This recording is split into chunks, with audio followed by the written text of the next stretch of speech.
Hello, hello, hello. Welcome in, everyone. Welcome in, welcome in. Welcome to the Shakespeare Show, or the Shakespeare Show, whichever you'd prefer. So welcome in. Hope that everybody's doing well. So for today, as I kind of have, chosen 3 really interesting topics which hopefully we'll get to all three of them, but knowing myself, I probably will not. So but that's totally fine.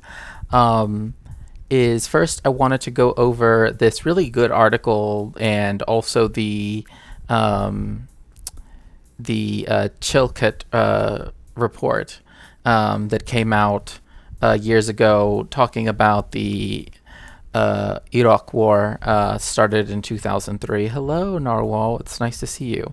Also, speaking about multiple Halloweens, technically, in one way, I guess being Jewish, Mexican, and living in the United States means I guess I technically have three. Because Purim, we dress up, and that's kind of like Halloween, I guess. And then you have Halloween, and then you have the Dia de los Muertos, so it's three. Um, yeah, three's a charm for sure, for sure. So again, what we are going to be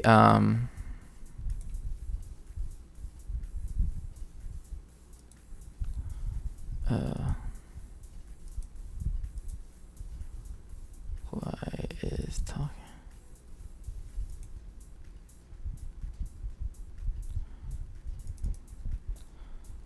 Let's see here.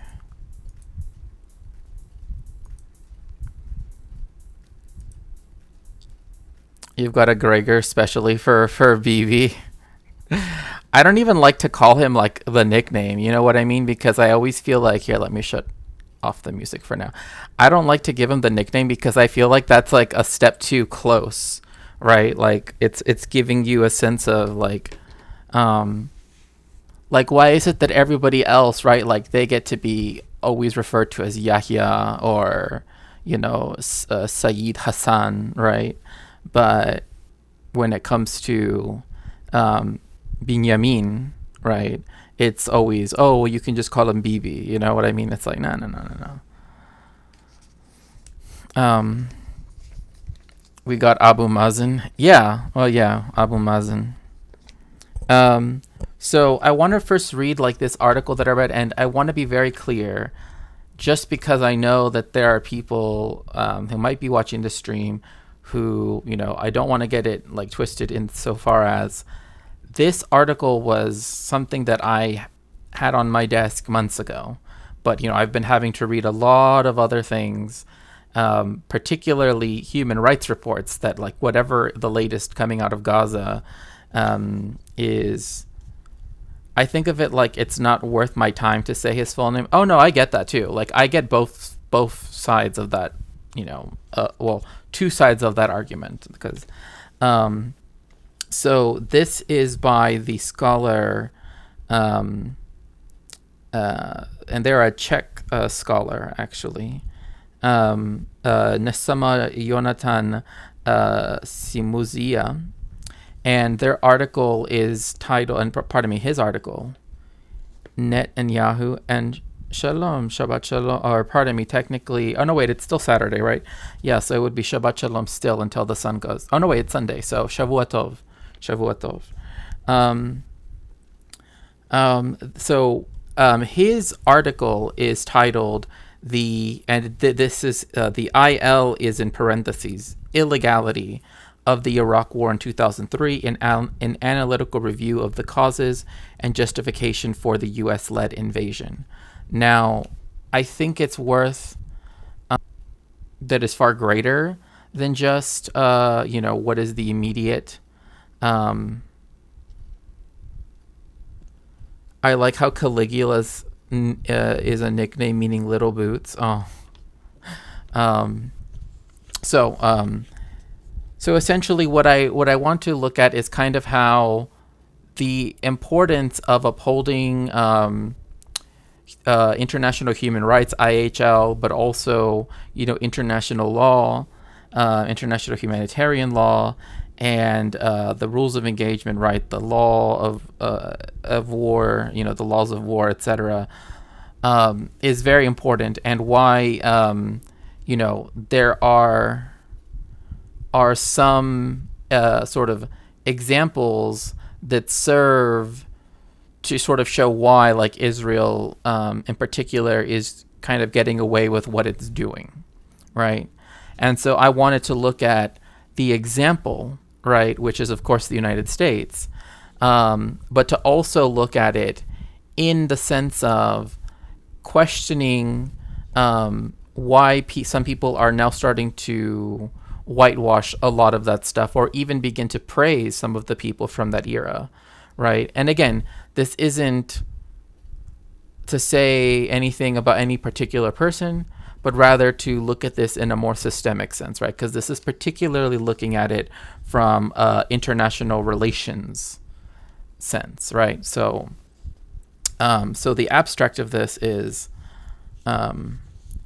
this study aims to establish whether the 2003 Iraq War was waged within the confines of UN Charter rules. Now, I want to state one thing very clearly. By definition, all member states of the United Nations have signed up, right, to the charter, saying that it is higher than whatever their national law says. Like, that is the whole point of the United Nations Charter, is that it is above whatever your country says, right? To achieve this, this study analyzes the circumstances under which armed force in international relations, IARM, may be used within the provisions of the UN Charter. In the wake of the contentious US-led war in Iraq, critics opine that the UN thresholds for waging war were not met by the United States and its allies. The US argued that the war was justified, given the unprecedented security challenges occasioned mainly by 9/11. Crucially, post 9/11, US reordering of international security fed on the narrative that preventative strikes against states that it suspected to be potential havens for terrorist activities. So you can see the connection to something like Lebanon, right? The so-called rogue states was within the broader UN Charter parameters of self-defense. Using the UN Security Council resolutions, or SCRs, on Iraq and the UN Charter rules on warfare as a framework of analysis, this study navigates the causal factors and justifications for and against the war.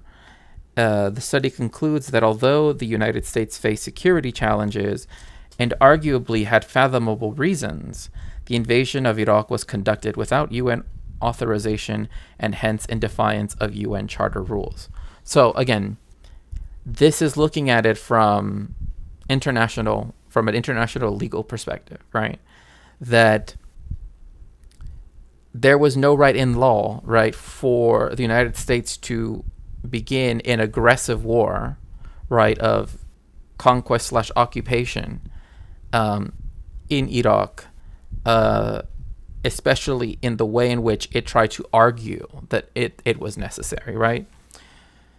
So I wish we had all the laws based on the UN's declaration of, we'll see, like, it's interesting you mentioned that, Philip, and that is, and again, I'm not saying that this means that Mexico adheres to this, so to speak, right?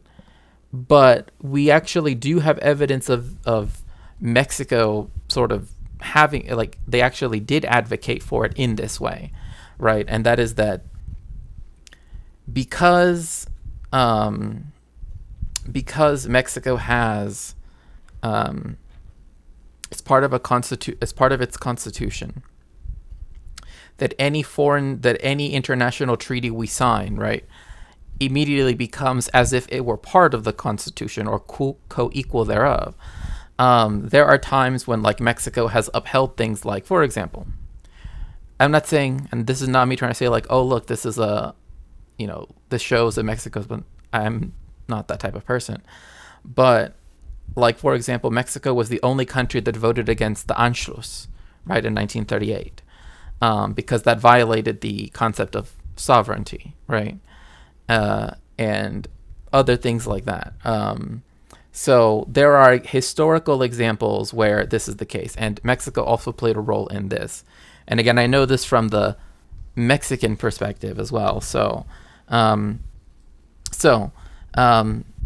in the wake of the 2003 U.S.-led war, the UN Security Council faced criticism from some quarters for failing to stop the war. Which, again, one thing to keep in mind is the United Nations The United Nations does not. Did somebody come in for some reason? I can't see.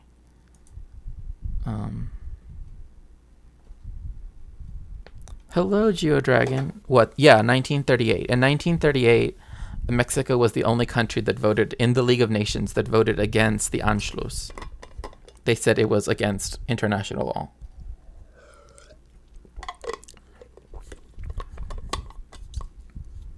The Anschluss. That was when Germany essentially like absorbed Austria as part of being part of its. So, oh, hello, Boy Meets Mini. Welcome in. Welcome in. It's so nice to see you. So I promise it won't just be me reading the article the entire time. I do have a video set up. I just want to kind of like, do the prelude, right? Opponents of the Iraq War argue that this failure by the UN showed the frailty of the Security Council and its limitation in restraining member states from resorting to the use of armed force.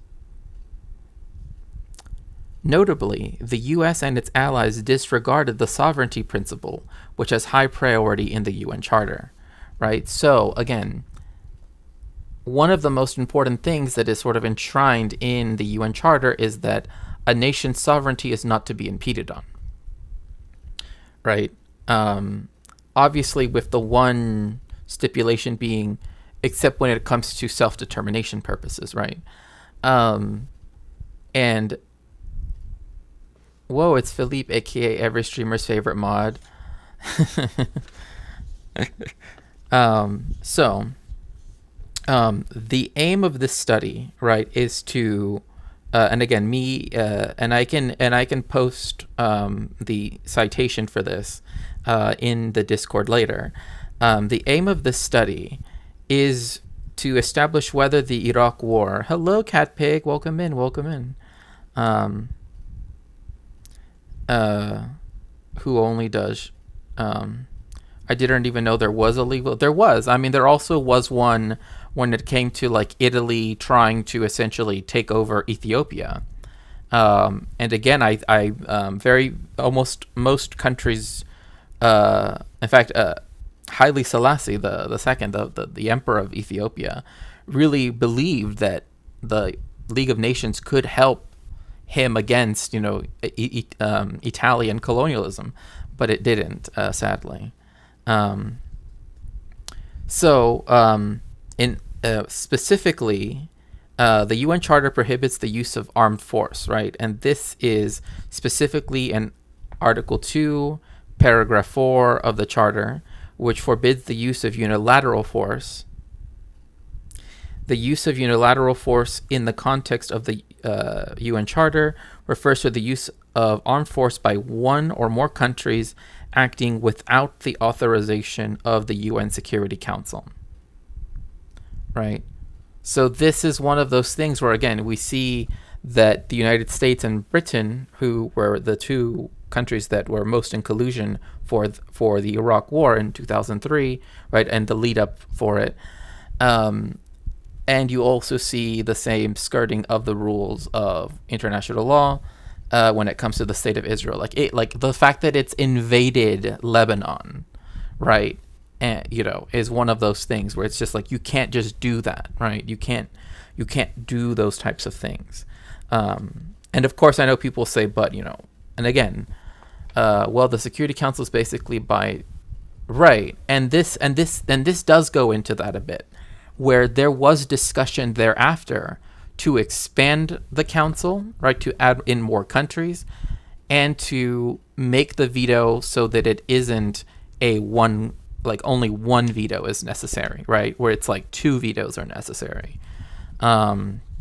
So things like that, right? I mean, there have been many people who have been trying to find a solution to that since, but one, oh my goodness gracious. Let's see. Oh, thank you so very much, Boy Meets Mini, for the contribution to Migra, the history of the U.S. Border Patrol. Thank you so very much. I appreciate that. I truly do. Yes, thank you so much, Boy Meets Mini.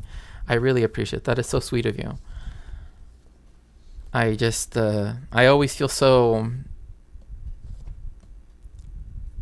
I'm truly honored. Thank you for all the help that people have ever. Um, I have heard of abolishing the veto as well. But as I was saying, I am truly grateful for your help. There is another thing where the Security Council would have to actually take into account the non-permanent members, right? Because there's 15 members total of the Security Council, 10 of which are non-permanent members, 5 of which are the permanent members. So, and also a lot of people do not know how the United Nations works. Like if there's a General Assembly vote, then that can go beyond like that. That does not have to include a Security Council thing, with certain stipulations, of course. Abolish the veto, but you need 60-40 split. Sure. I mean, I wouldn't. I would think that if supposedly the United States at all, particularly the Western countries, are there to, really show that they care about democracy, surely they wouldn't want, anything but a system that was more democratic, right? So, Viktor Frankl's speech in Vienna, Austria, to commemorate the 50th anniversary. Oh yeah, it's very good. It is a very good speech. So Article 51 of the Charter of the UN Charter actually applies to Palestine, right? In this case, like when we're discussing, and Elise, who is whom we've had on stream before, like even she corroborated this, in that Article 51 allows you, is the part of the UN Charter that lets you defend yourself, right? That is the part where it says you can, however, allow you to use armed force for the purposes of self-defense, and you can also receive help in order to defend yourself. That is the way in which Hezbollah, right, is helping Gaza, right? Hezbollah helps Gaza. So, hello again, Philippe. I'd like to see the UN General Assembly have a veto override ability. Well, usually if things are done through the General Assembly, they don't have to go through to the Security Council because it already involves them. Like it already has them voting in it, so they don't have to vote again, right? So, two, Article 24 and 42 of the UN Charter allows for the United Nations Security Council to authorize the use of armed force to avert a threat to international peace and security, right? So there are ways, again, no, there are binding votes because, like, for example, like the partition of Palestine, that was a UN General Assembly vote. And that was binding, for example. So,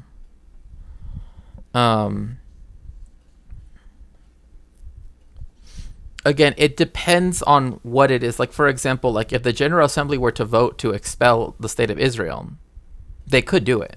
And they have the votes to.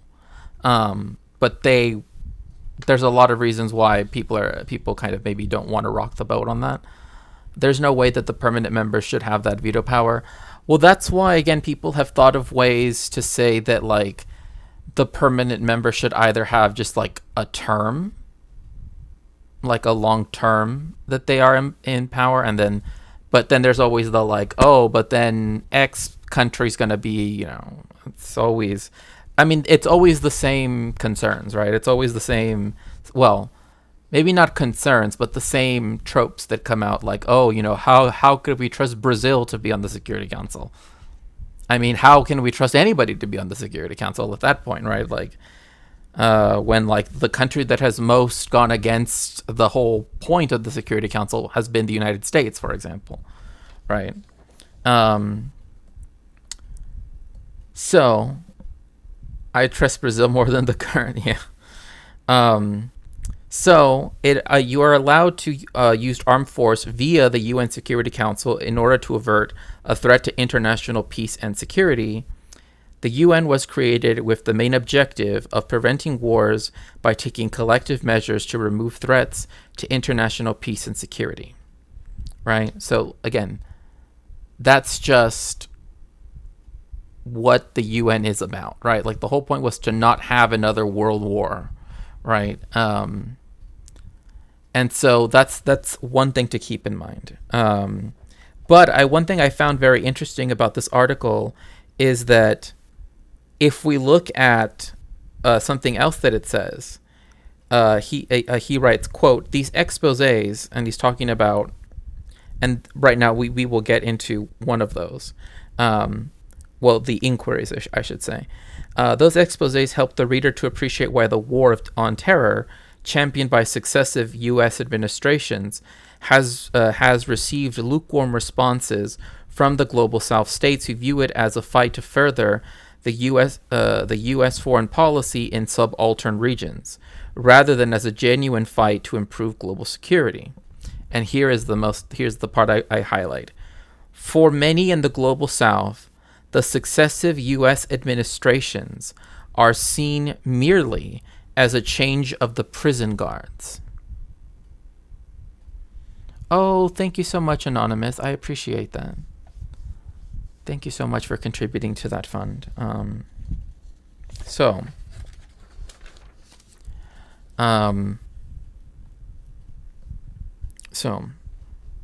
I'd sign those statements, right? Well, right. I mean, that's one of the things where, like, the global South, when it comes to discussing especially the violation of UN, international, and we'll get there, and in just a quick second, is that there are a lot of other problems, right? So, international law, right? Because we've discussed these things in previous streams, but I want to make sure that I actually go into them a little bit more in depth. I mean, it's a bit of oversimplification, at least a very short. Yeah. I mean, that's why I'm trying to keep it rather simple, because I don't want to be overly complex for,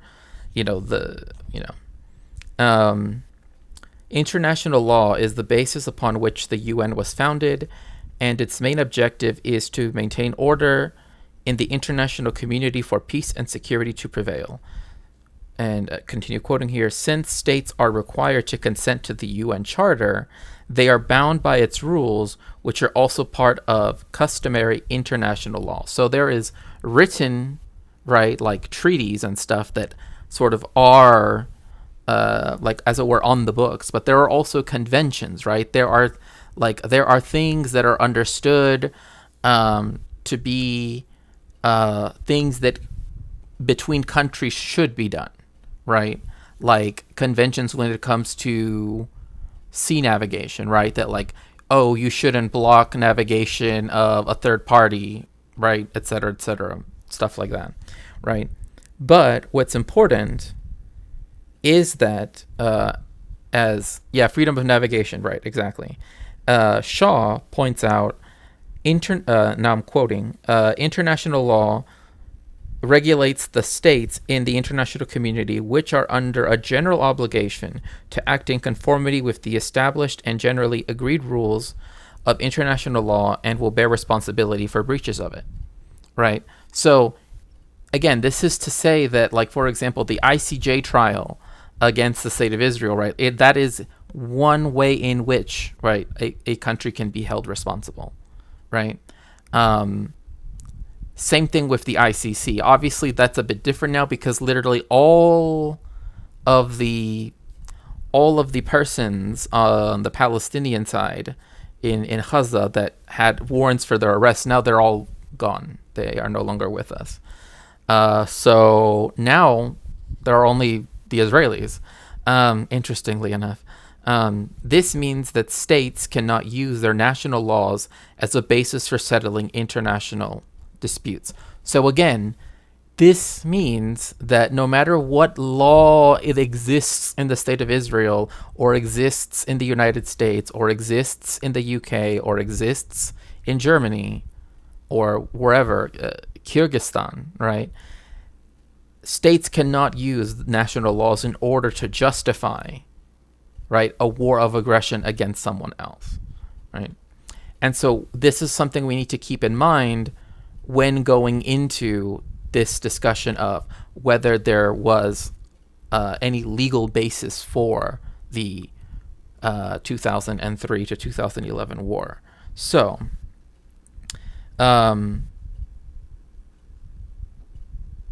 yeah, so I think we can quickly move over to the video. And again, let me know how the sound is, because I heard the last time that I did a preview, I could, like, people were saying that, like, they couldn't really hear Rudyard, but they could hear me just fine.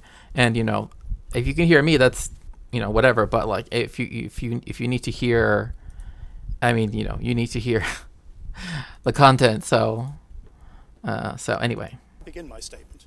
Perhaps we should all recall the continuing suffering of innocent people in Iraq, and those who have been killed and injured in terrorist attacks, including the latest horrific attack last Sunday, which killed more than 250 people. We were appointed to consider the UK's policy on Iraq from 2001 to 2009, and to identify lessons for the future. Our report will be published on the inquiry's. So this is the Iraq inquiry, that is also called the Chilcot Inquiry, which is this man here, Sir John Chilcot. And so what is important to keep in mind is that this is assessing, right, up to 2009, all of the aspects of the Iraq war, right, as to whether or not the United Kingdom in particular should have partaken in it, right? The United States has not exactly done a similar type of inquiry. I know it has done inquiries themselves, right, especially before Congress, but they're different in many ways. Website after I finish speaking. In 2003, for the first time since the Second World War, the United Kingdom took part in an invasion and full-scale occupation of a sovereign state. That was a decision of the utmost gravity. Saddam Hussein was undoubtedly a brutal dictator who had attacked Iraq's neighbors, repressed and killed many of his own people, and was in violation of obligations imposed by the UN Security Council. So I'm glad that he brought this up, because yes, so I don't know if people remember this famous quote, and if you don't, it's a bit quiet. Oh, that's so weird. Huh. I wonder why that is. Because I literally am, like, maxed out on sound. And I'm even boosting the sound. But the questions for the inquiry were whether it was right and necessary to invade Iraq in March 2000.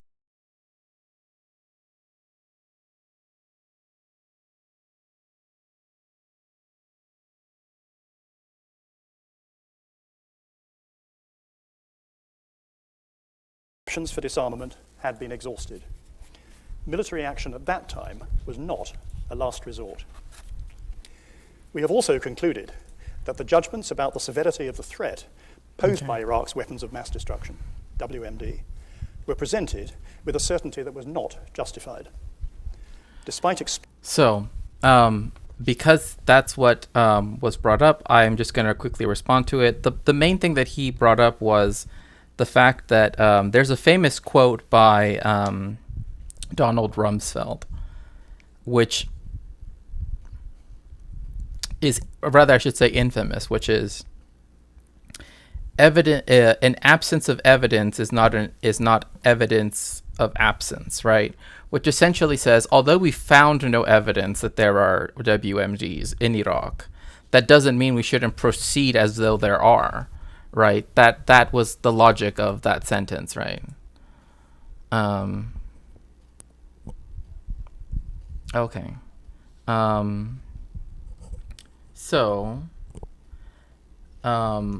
what is kind of important then to keep in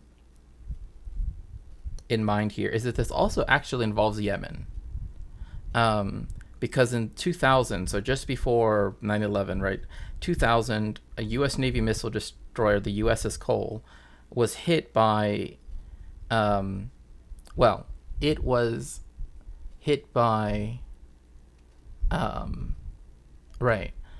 it was hit by an attack in the port of Hodeidah, right, which is now the main Houthi quote unquote port. So it's like it's very interesting how all these things are sort of coming back around. But what's important here is that the U.S. Secretary of Defense argued that the war in Iraq would be pursued despite the lack of concrete evidence because of this reason, right? That like, even though we have no evidence, we must proceed as if there was evidence. So do people sort of see how that kind of doesn't make sense?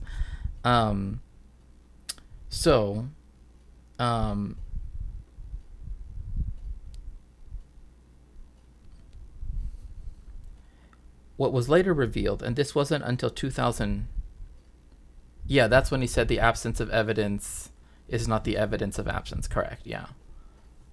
Because that's essentially when he says, "Oh well, we have to go in, right? We have to go in, and Explicit warnings, the consequences of the invasion were underestimated. The planning and preparations for Iraq after Saddam Hussein were wholly inadequate. The government failed to achieve its stated objectives."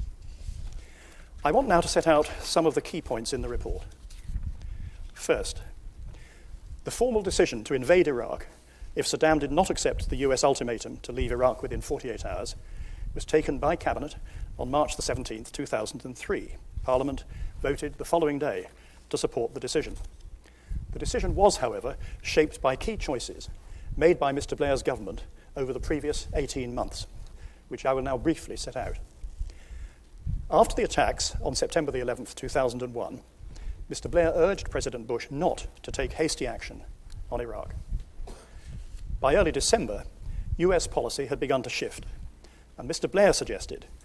So what is this here? Like, what is it? I forgot how badly.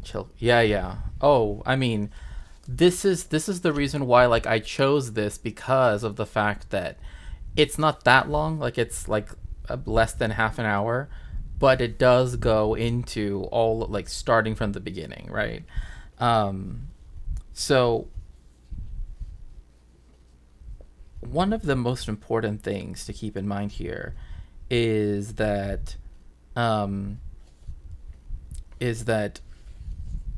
United Nations Security Council, right, had already authorized, right, the use of force in the Persian Gulf War, right, which was in 1991, etc.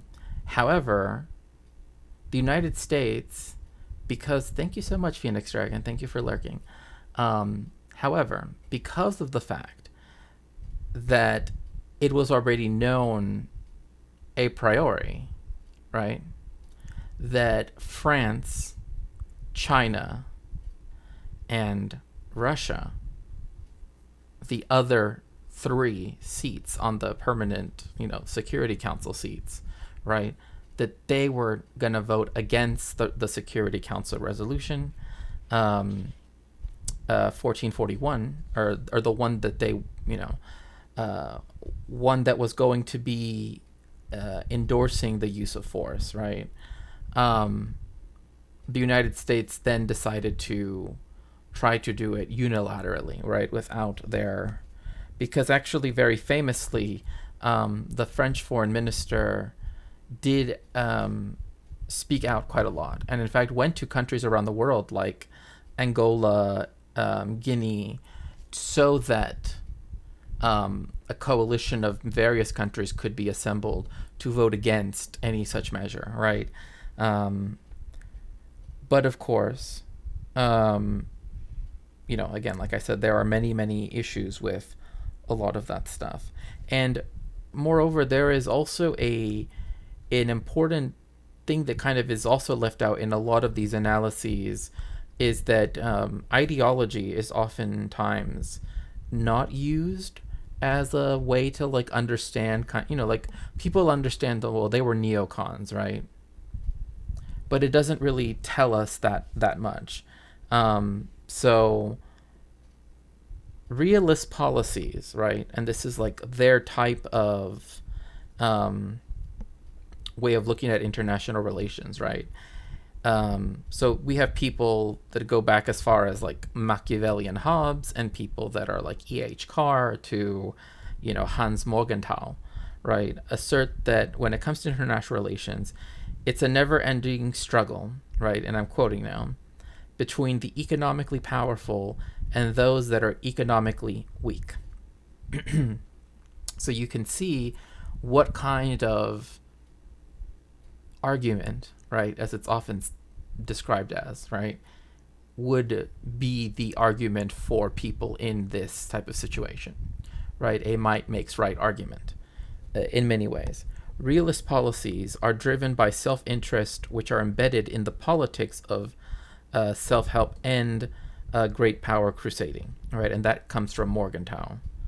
Right, yeah, the UN was supposed to end that, right? That's why nobody listed in the list of the classical realists is prior to the founding of the United Nations, right? Well, I mean, with the exception of technically Morgenthau publishing his stuff because he was contemporaneous, right?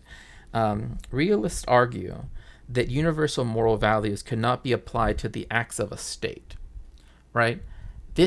And it's interesting because this also goes into, right, different aspects as well. Like, for example, when it comes to like the Supreme Court decision that says that the president as an office, right, doing it as a state act, doing it as a presidential act of office, does not implicate the person who does said action, right? These things are very much coming from the same thought process, right? So this implies that in realism there is no moral proportion. For the realist, a goal that yields a positive result is the right goal, while a goal that yields a positive unsuccessful results is assumed to be a wrong goal. So it's only like if we win, everything was good. If we lose, everything must have been bad. That's it. And this goes back to Carr, E.H. Carr, who wrote his seminal work on this back in 1939. So the realism, right, which again also exists in other ways, right? I'm only talking about it in terms of international relations, but realism also posits that the world is in a state of anarchy. And for those of you that are anarchist or just like leftists in general, you know that phrase is often misused quite a lot. So, due to the absence of a central authority, and as such, international relations needs to focus on the most powerful actors. He means chaos, not anarchy. Right, exactly. And in this case, that would mean state actors. So this is a very important thing because it presumes that all warfare is between state actors, right? And it's very important to keep this in mind, considering that up until the 2000s, something like the concept of terrorism was not actually seen as dangerous, right? It was not actually seen as that important, considering the fact that then there was a war on terror. Prior to this, it was not seen as that important. So anyway,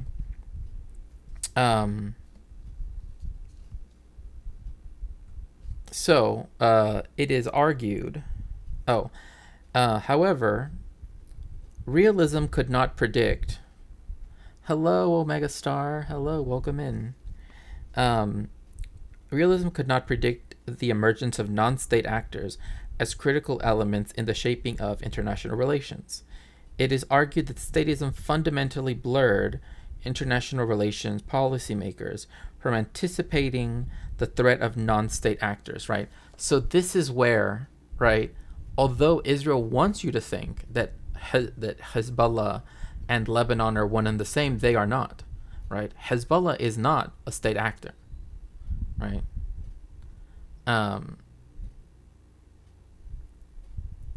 Neither is Hamas, right? Hamas is a political party as well, right? And also a social welfare institution, but it also does have a militant wing as well, right? The Al-Qassam brigades. Same thing with those that are underneath the Shura Council. That's where you have Hezbollah's paramilitary wing, and only they would be acceptable targets for any military action if they are actually combatants, for example. So this was a big change that occurred prior to the year 2000, right? Like, essentially, most people sort of try to argue that it was the fall of the Soviet Union that essentially created the rise of non-state actors, although they pre-existed that. I mean, the partisans weren't state actors either. Neither was the FLN, so I really don't know why they think that. So anyway, moving on. So one thing or the Afghans that defeated the Soviets, or the Algerians defeating the French, or the, et cetera, right?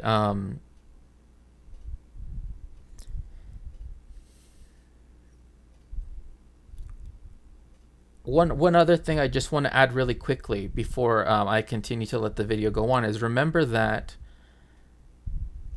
the prisoner, there are some scholars that do argue, right, for things that are currently occurring in Israel, right? And what I mean by that is happening as in Sdet Deman, right, the prison camp, right? Like scholar John Yu argues in support of the British torture ploys, and he notes, quote, that the prisoner of war status under the Geneva Conventions 1949 did not apply to enemy soldiers captured during the war period and detained at Guantanamo prison. The main thrust being that treaties do not protect members of terrorist or militia groups because, as state actors, terrorist organizations cannot be party to international agreements governing war. So that understanding is more akin to the IDF's understanding of how to behave towards Hamas and Hezbollah. Yet at the same time, it holds them as if they were state actors at the same time. So it's this really weird kind of interplay of, like, it is as if they were state actors, but also they aren't state actors, so we can't hold them, we can't uphold their human rights. Right. Well, see, this is the issue when it comes to here we're talking about prisoners of war, right? So these are people that were combatants that were captured, right? And they're saying that they don't have to uphold the Geneva Conventions, right? When it comes to people who are members of non-state actors like Hezbollah, like Hamas, right? Because they are not state actors, right? So in that case, right, so that's why I'm saying, like, it's this contradictory decision to want to have Hezbollah represent Lebanon on one hand, and also not represent it, because then they don't have to uphold their human rights, at least according to this argument, right? So what's important to note, though, is that this is again why I'm also bringing up, like, this is also applies to the way how people on the Supreme Court think as well, right? You posits that the executive authority of a U.S. president during wartime permitted enhanced techniques of interrogation, and that wiretapping programs under war times did not require arrest warrants. Right? So, again, this is to provide justification for the trampling of people's civil and human rights. Yeah, no, exactly. Vitangale it is effed up, right? And that's why I understand that, I might be taking, my time and trying to explain all of this, but I really want to make sure that, like, if people have questions or if people want me to clarify, I can do so. Also, under these extended powers, argues John Yoo in his 2009 book, the U.S. presidential privileges and authorities far exceed the limits of peacetime decrees, right?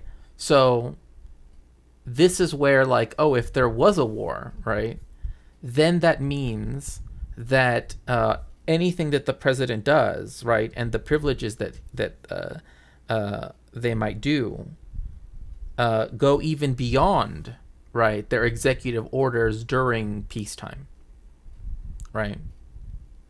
So that means that, like, for example, say that Trump were to get elected, right? That would mean that should there be any outbreak of such conflict,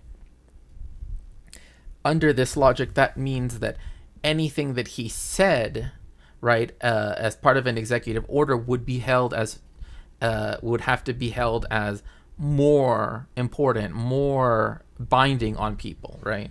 So that's where a lot of these things, right, become very important to keep in mind.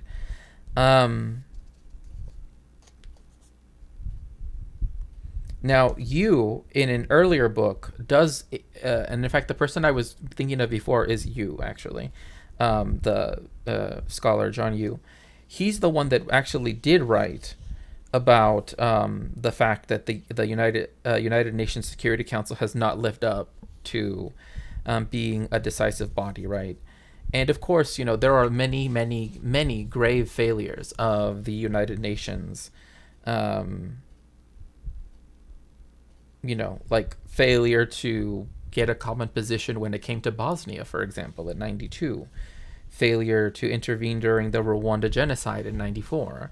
The failure to stop the troubles in Darfur in 2003, right? And even right now, one would say, in Sudan. So, it's not untrue that there have been many, many failures, right? But there are some people that are like, let's just, scutter the whole thing and just, like, not have it at all. But of course, you also have the fact that that there are other things that sort of, like, for example, like when the United States recognized the Israeli occupation of the Golan Heights, right? Which, by the way, they literally named a town after Trump there, and it translates to Trump Heights. And I don't know, there's just something about that. But because he recognized that, that also goes against Article 2, Paragraph 4 of the UN Charter. So, a friend of yours witnessed what happened in Rwanda. Okay. That the US and the UK should work on what he described as a clever strategy for regime change in Iraq, which would build over time. When Mr. Blair met President Bush at Crawford, Texas, in early April 2002, the formal policy was still to contain Saddam Hussein. But by then, there had been a profound change in the UK's thinking. The Joint Intelligence Committee had concluded that Saddam Hussein could not be removed without an invasion. The government was stating that Iraq was a threat that had to be dealt with. It had to disarm or be disarmed. And that implied the use of force if Iraq did not comply. And internal contingency planning for a large contribution to a military invasion had begun. At Crawford, Mr. Blair sought a partnership as a way of influencing President Bush. He proposed a UN ultimatum to Iraq to readmit inspectors or face the consequences. On July the 28th, Mr. Blair wrote to President Bush with an assurance that he would be with him whatever. But if the US wanted a coalition for military action, changes would be needed in three key areas. These were progress on the Middle East peace process, UN authority, and it's weird, so weird to me. It's so weird to me when people refer to the Israel-Palestine conflict, right, the occupation of Palestine, etc., as the Middle East peace process, because it's, say that 10 times fast, progress in the Middle East peace process. Yeah.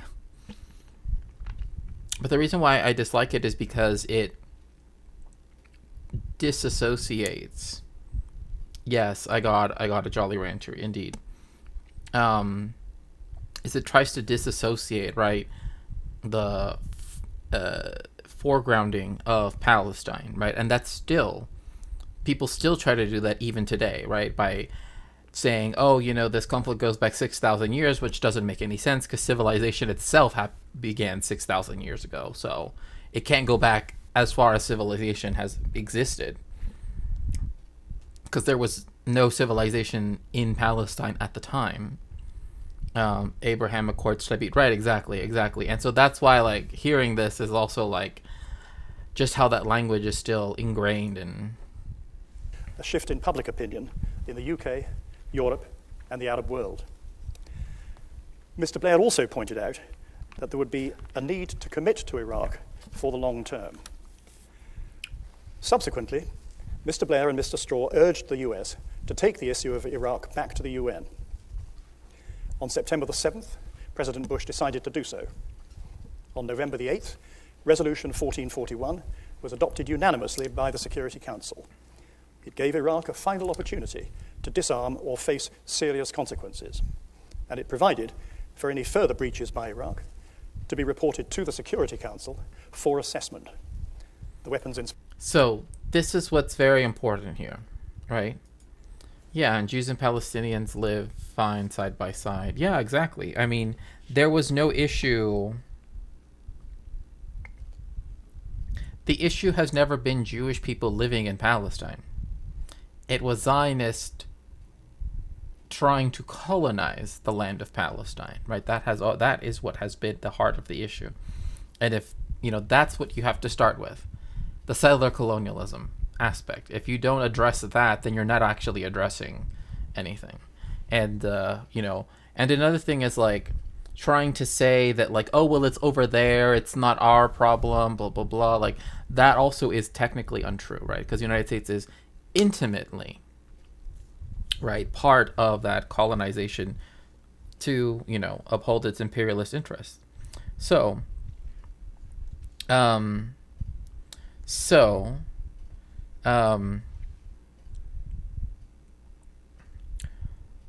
with Security Council resolution, hello Chop, welcome in, for 1441, warned that there would be serious consequences, as Sir Chilcot mentioned. But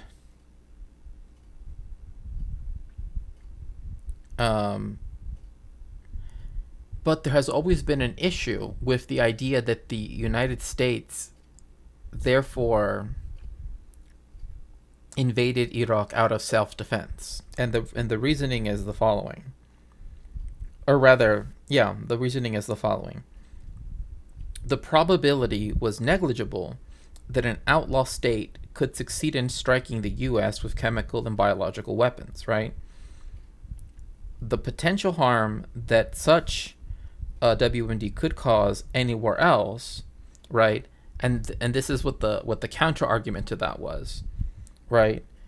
Would make the idea of preventable military action justifiable. So even though the United States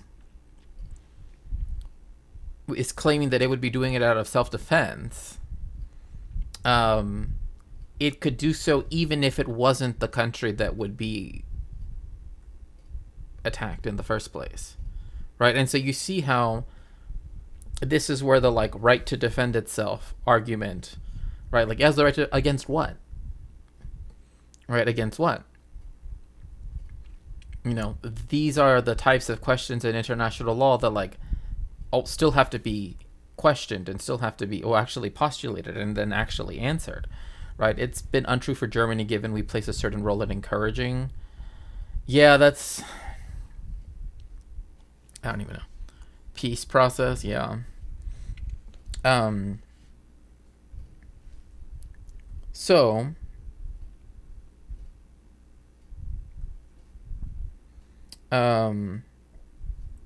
one thing to also keep in mind then is that and this comes from Edward Said, right? And that is the idea of Orientalism that we can't ever forget. Quote, the concept of Orientalism is critical to the understanding of the ideology of the United States in its international policies. Orientalism mainly emanated from the colonial empires who utilized the concept to embed the idea that the populations of the global south were inferior, backwards, barbaric, and incompetent, right? So this is me quoting, right? Edward Said. Western researchers and media have also joined the bandwagon and aided in the construction of a hostile image of Eastern and subaltern cultures, right? It's what Said said, exactly. So, you know, there is a long history of people like David Hume, Hegel, Charles de Montesquieu, right, using or in many cases abusing, right, and even Kant as well, their status as being, you know, philosophers, scholars, etc., with a great deal of privilege, right, to then reinforce the notion that hear that, Asmongold, right? To reinforce the notion that people like from Latin America or from the colonized parts of the Americas, right? In this case, Latin America, Africa, and other such people in the global south were inferior as compared to Europeans, right? So this meant that they did not take, like, they were like, since we have this prestige, we have this position, instead of using it to look at the world critically, we're going to take our place in the world for granted and then use it to judge everybody else, right? So it was a deep-seated concept of othering and demeaning of the global south populations that seemed to be predominant in the political discourse of the United States, which the Bush administration exploited to justify their imperial ambitions in Iraq, right? And that also manifests in Israel's own colonialists, right? And Zionism's colonialist work throughout, you know, historic Palestine. And now, actually, someone was asking me, like, why is it that Israel has, like, invaded southern Lebanon? QV Asmongold, pages 740. Yeah, I mean, if he wants to look at something, I suppose, I mean, I could give him, I could recommend something for him to read, but I doubt he would read it. You know, because I can almost already hear it, so. But, I mean, I would just tell him to read some Said, but anyway. But it's Orientalism that also exists even with the Israelis, right? Like, they don't consider themselves to be part of that Orient or that subaltern or that Eastern space, right? They see themselves firmly within the West.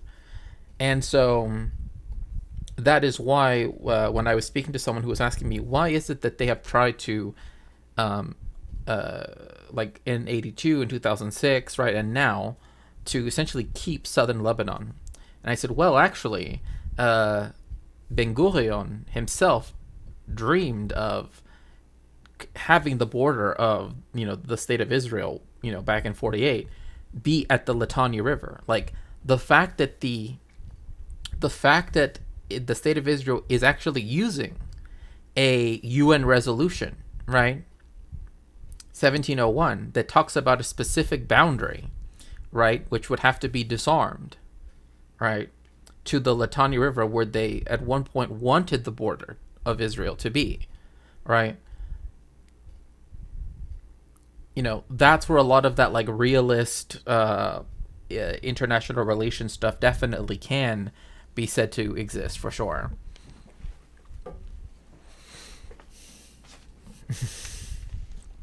So,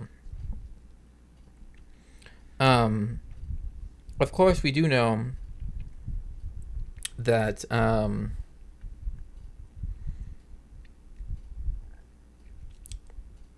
Iraq War of 2003 was driven by U.S. elite agendas, right?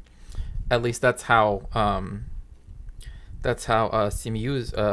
Simuzia says it, with corporate interests as well, right? I mean, of course, it was imperialism, right? I mean, you have a country that the mainstay of their economy is is oil, right? And people that say, like, oh, but the United States already produces most of it. Yes, that is true. However, one, it still will buy it, because the private companies, right?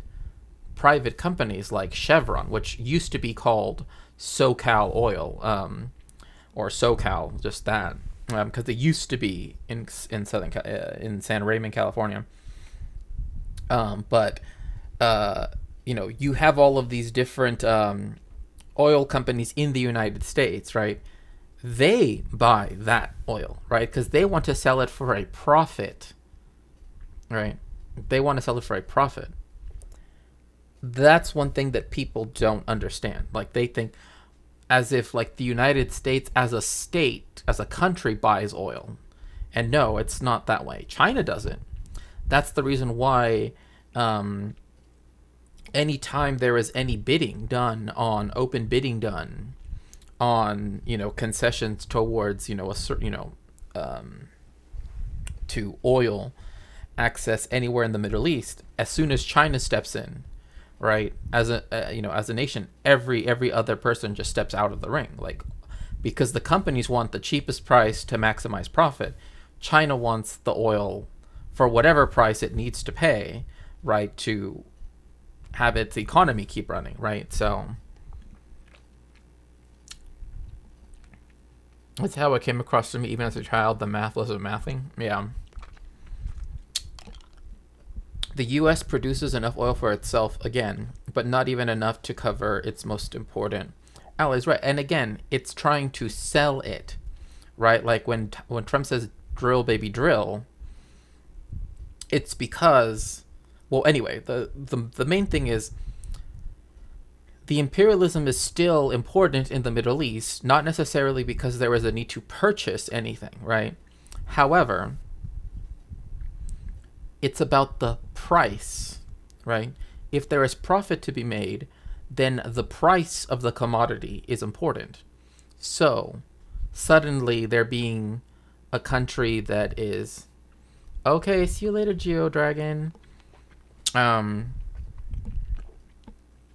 If there is changes in the price, right, for a commodity in the global market, obviously the United States would want to be, right, in charge, or at least in some way have some say over when that happens, right? The mafia has all the cigarettes it needs, but they still try to shake down all the cigarette sellers. Exactly. That is a very good point, right? Because they don't want any competition, right? Like, they don't want any, and that's the thing, right? Like, when it comes to, right, their imperialist interests, they don't want some country to start rocking the boat, right? They want a country that will do whatever the United States wants them to do. I think there's something Freudian about drill, baby, drill. Well, inspectors returned to Iraq later that month. During December, however, President Bush decided that inspectors would not achieve the desired result and the US would take military action in early 2003. At the end of January, Mr. Blair accepted the US timetable for military action by mid-March, having also concluded that the likelihood was war. To help Mr. Blair, President Bush agreed to seek a further UN resolution, the second resolution, determining that Iraq had failed to take its final opportunity to comply with its obligations. By March the 12th, it was clear that there was no chance of securing majority support for a second resolution before the US took military action. so this is again where I stated earlier. Trump is like Freudian the person. Yeah, I would say so. I mean, he's very much like I don't know what it is, but he has kind of like a, like his super ego and ego, right? They have like a toll, right? Like it's like a toll highway, right? Like on the like New Jersey Turnpike. And then there's this like one side road that's just like free, and that's just his id, and it just like everything just comes out just but so anyway, when it comes to this part here, that the United States wanted a second the United States wanted a second resolution, right? This is referring to, based on the reports that they had received, because they were not satisfactory to the United States, right? To the United States, that therefore they should have a second resolution which authorized, right, an invasion by the United States, right, with UN backing. This is where France, China, and Russia said no, right? Germany also famously said no.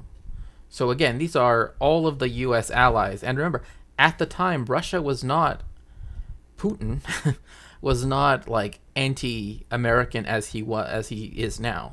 But a lot of people have said, and I do think this is very much that there is some truth to this, some truth, that watching the United States do this, right, like trample over, international law, etc., and do this invasion, etc., essentially showed to him what, like, oh, you can actually do these types of things, right? Like, as long as you can stay in power long enough, right, and you can just like you will get away with it if you can just hang around long enough, right? Oh yeah, I mean both Chechnyan wars, right? Even though technically they, Chechnya won the first time, in a way, right? I mean, it technically won, but remember when Bush accidentally said invasion of Iraq instead of yes, no, but see that slip, that Freudian slip, is actually really, really interesting, because again, like, I'm trying to connect this to like Israel, Palestine, Lebanon, right? But you can see how these things like do connect to when, because, for example, I find this hilarious. Pooty Poot. Oh my gosh. The United States around this time, and this was when the ICC had just really started to be a thing, essentially said that it didn't, like, okay, so everybody knows, right, that like Biden was like super happy when the ICC, right, like dropped the arrest warrants against Putin, right, against Putin et al, right, everybody else who was. But of course, and they were like, oh, Putin deserves to be arrested and be sent to The Hague, right? Like, from a W's confession, yeah, no, for sure. Like, from my perspective, yeah, that makes sense. Like, yes, I would want international law to be held against all powers equally, right? But at the time, let me see if I can actually find it, because I want to make sure that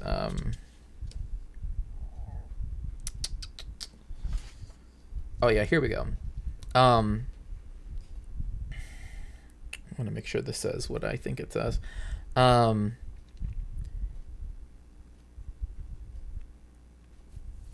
the refusal by the U.S., and I'm quoting here, the refusal by the U.S. and U.K. to be answerable to the jurisdiction of the International Criminal Court on alleged atrocities committed by their troops shows how little regard they have for international law.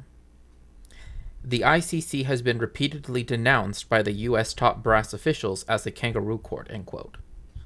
So, when you have Biden saying, oh, South Africa needs to arrest and, send Putin to The Hague, in Mongolia, right, because they technically let Putin in and they didn't arrest him because I forget what was their legal justification, but right, it's like you already had a time when the United States could have held itself accountable, right? Could have at a time before Putin was became anti-America, right? And instead, you have the United States itself saying this is the kangaroo court. So then, what does if that's the most powerful nation on earth saying that, right? Then what does that mean for every other country that ends up being sent there, right? That's why Israel feels that it has impunity, right, in not ever having to be threatened by the ICC, right? Because the United States doesn't, care about the ICC, right? And even though some countries have said that they would uphold the arrest warrant,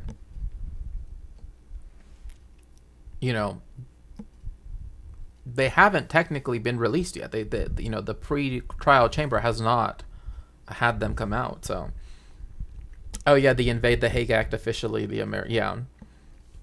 it gives the president the power to do whatever necessary, such as and including to the invasion of the Netherlands to break U.S. individuals out of the ICC's prisons, which it actually leases it from the Dutch government and then makes them ICC property for that period. But yes, like no American servicemen, and they've actually talked about wanting that that it actually has an expandable definition, right? That it's not just like U.S. officials, but also like their allies as well, which I think we already know who that's for, right? Like, I wonder if a kangaroo court would be like an IRL. The leader of the German conservatives called for Germany to preemptively refuse to enforce any arrest warrant that might be used against Netanyahu and co. Yeah, like I think it was like was it? It wasn't France. I think it was Belgium or something. Like it was like Belgium said that they would uphold the arrest warrant, but Without evidence of major new Iraqi violations, or reports from the inspectors that Iraq was failing to cooperate and they could not carry out their task, most members of the Security Council could not be convinced that peaceful options to disarm Iraq had been exhausted and that military action was, therefore, justified. Mr. Blair and Mr. Straw blamed France for the impasse in the UN and claimed that the UK government was acting on behalf of the international community to uphold the authority of the Security Council. In the absence of a majority in support of military action, we consider that the UK was, in fact, undermining the Security Council's authority. I mean, both the United States and the UK were undermining the Security Council's authority. It kept wanting to blame the French. It really, people forget that, like, it's around this time that freedom fries become a thing. Like, I don't know if people remember, like, that it's in this context that freedom fries come into existence, right?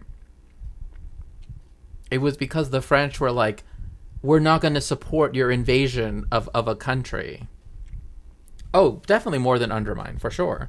I think that's one of the things that, like, sort of the reading that I've been doing has kind of been showing, right? Showcasing that it was definitely, 1000% violating that basis. And it's the reason why, again, like I say,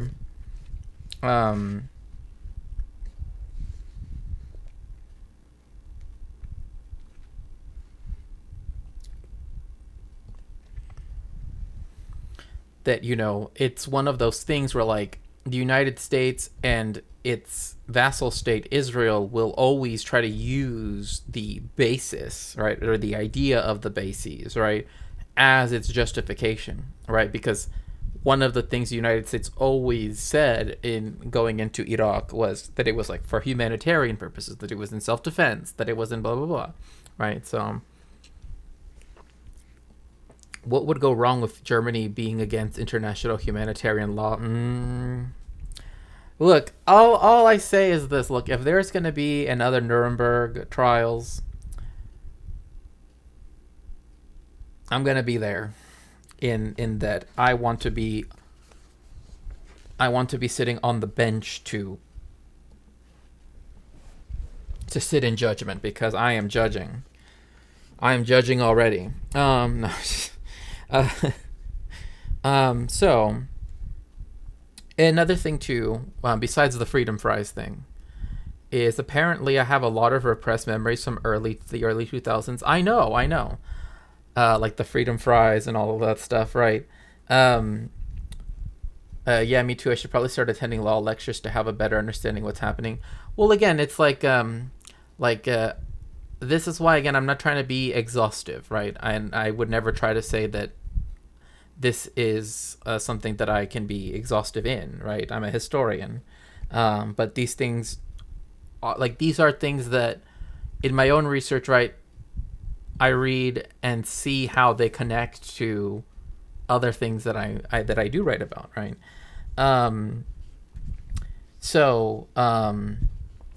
This is kind of important here, because this is dealing with an inquiry that was done in 2003, so even well before this. And now, what I find very interesting about this is that they even say in the people have noted, right, that the Hutton inquiry in the UK of in August 2003, which was established to investigate the mysterious death in July 2003 of the British biological expert Dr. David Kelly, right? So again, this it'll become evident why. In his report before his demise, his mysterious demise, Dr. Kelly had revealed that the threat posed by Iraq had been inflated by the UK intelligence towards the run-up to the Iraq War. This further weakens, right? This essentially further weakens their claim of it being a self-defensive war, right? If they don't actually have those things when it comes to biological weapons, then that reduces the ability of them to claim that it's out of self-defense, right? I mean, obviously the UK and the United States, and even more so like the United States, for it to claim that it's defending itself in Iraq makes no sense, right? What are you even talking about? Like most Americans don't even, and another thing that I like is that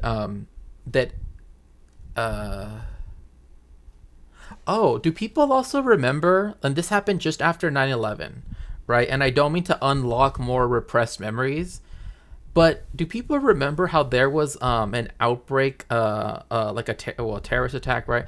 Essentially of anthrax right after 9/11, because people remember 9/11 as being super traumatic, right? And they see that as being one-to-one what caused the thing, right? What caused the United States mental state to, be willing to go to war. But actually, there was something else that kind of tipped everything over, which was the yes, in the mail. That's right. That it was sent in the mail. And that never really got it. That never really got solved, right? 5 people died, right? And it terrorized people, actually terrorized people. But that also never got solved, the death of Professor Kelly, the mail, the anthrax stuff, I think that there are still some things that people need to answer for, but you know, I'm sure that they will eventually, because you know, um, but yeah, I've never understood why, like, that's one of those things that's just like never even mentioned anymore during that time period. Like, oh, 9/11, that's what. No, no, no. Yes, that was really bad, but it was the next thing that happened that pushed everybody over the edge, right? Like, because then people began to equate the two things, because both of them were considered terrorist attacks, and people thought that they were tied to one another, right? Like, oh, they're not only doing this, they also did this thing, right? So also, do people remember when, like, what's his name, Colin Powell?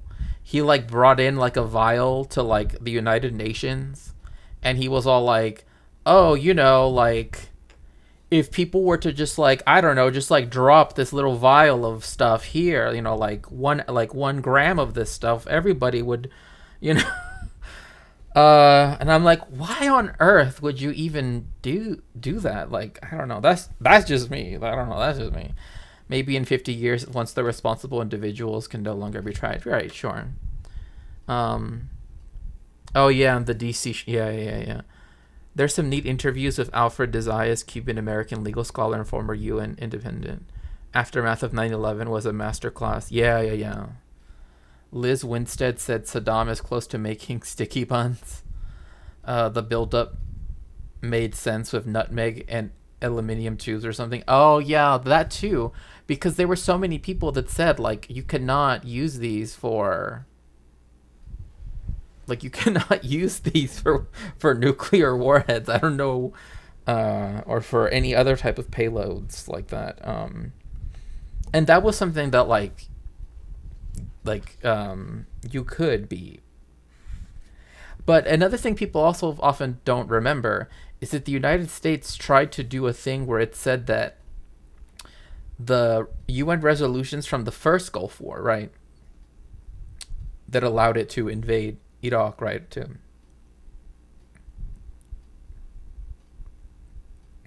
they said that the authority to use armed force under Security Council Resolution 678 of 1990 what had been expended, right? However, the one of Security Council Resolution 687 in 1991 was only suspended, not terminated. So therefore, the subsequent resolutions, including 1441, which is the one that was supposed to hold, make Iraq have to still comply with the weapons investigators, right, did not weaken that authority and could now be rekindled. Yeah, color-coded terror. Yeah. But this, I never understood why. They're like, even though that war is over, because they said we could do war stuff in that former resolution, because they suspended it because the war ended, right? Therefore, we can bring it up again now. Like, I just never understood that argument. But anyway, that's a whole different thing. I don't want to, like, overly. And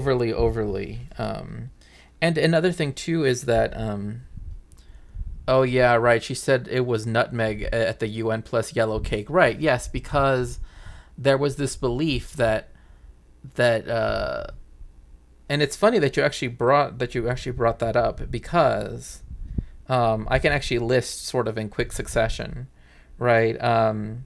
One. At any rate, Iraq could not have provided Al-Qaeda with WMD, which in the first instance it did not possess, right? As the UN inspectors had thus far had found no evidence of the availability of the WMD. And not only that, but there was one. I think it was during the State of the Union speech, actually. The first State of the, or not the first, the one before the election season of 2004. That Bush said we found 16. Oh no, it would have had to be before that. So that we found 16 blah blah blah blah blah, and they're like 16 out of like 40,000 does not prove anything, right? Like, but because he focused on just those 16, it made it seem like, there's 16 of these, things, right? That somehow, and if people remember Hans Blix, I know if Renee is in chat, I know Renee was bringing him up the other day, or yesterday. Another thing is that the Director General of the IAEA, the International Atomic Energy Association,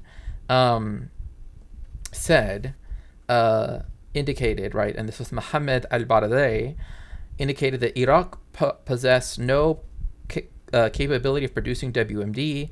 Although some issues remained unresolved, it was sufficiently clear from the point of view of the IAEA that Iraq had been disarmed, right? So this whole thing about the yellow cake uranium, which, by the way, like, there was someone that's like I don't know if people here have ever tried yellow cake, like not the uranium, but the cake mix. It's kind of, I don't like to people to mix those two things up. Nutmeg and yellow cake. Yeah, right. Whose birthday was it? Right. Like I know that like in New York, right? Like that they make that like Brooklyn. I don't know if they call it this. I've heard someone call it this, where it's like a Brooklyn layer cake, and it's like it's like a yellow cake with like chocolate, etc. But anyways, I swear law is just a debate bro culture with actual impact. It's so pedantic and frustrating. Well, I mean, you're not incorrect, right? This is why, for example, I could never be like a legal historian, because then it's like two times, it's like to the value of two, right? I don't want that. Because I think it was Richard McCrutchen, who argued that like the Gulf War had not really ended, and it's like, so then are you trying to go to war or not? If the war didn't end, then what are you doing? You know what I mean? Like it's just, but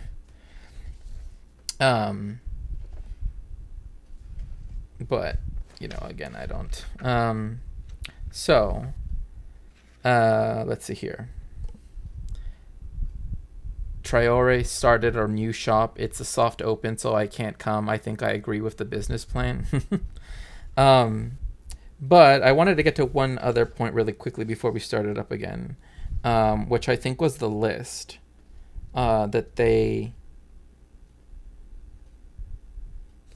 which I think was their hit list, but I guess we'll just bring that up later.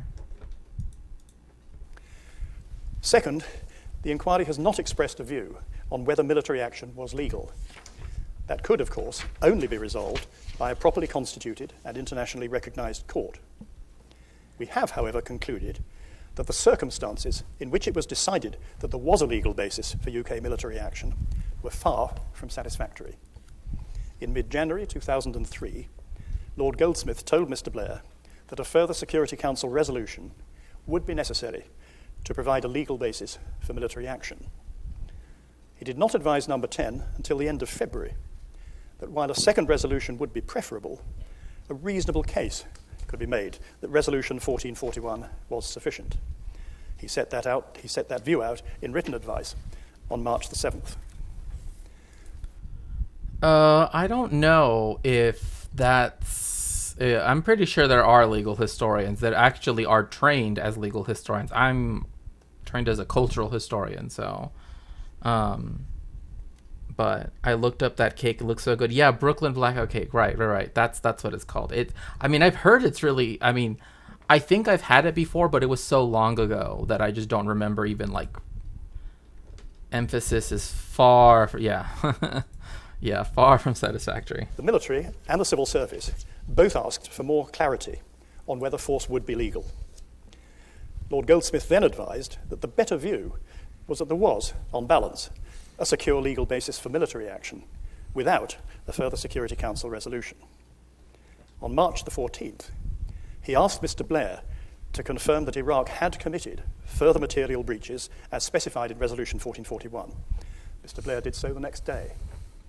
However, the precise basis on which Mr. Blair made that decision is not clear. Given the gravity of the decision, Lord Goldsmith should have been asked to provide written advice explaining how, in the absence of a majority in the Security Council, Mr. Blair could take that decision.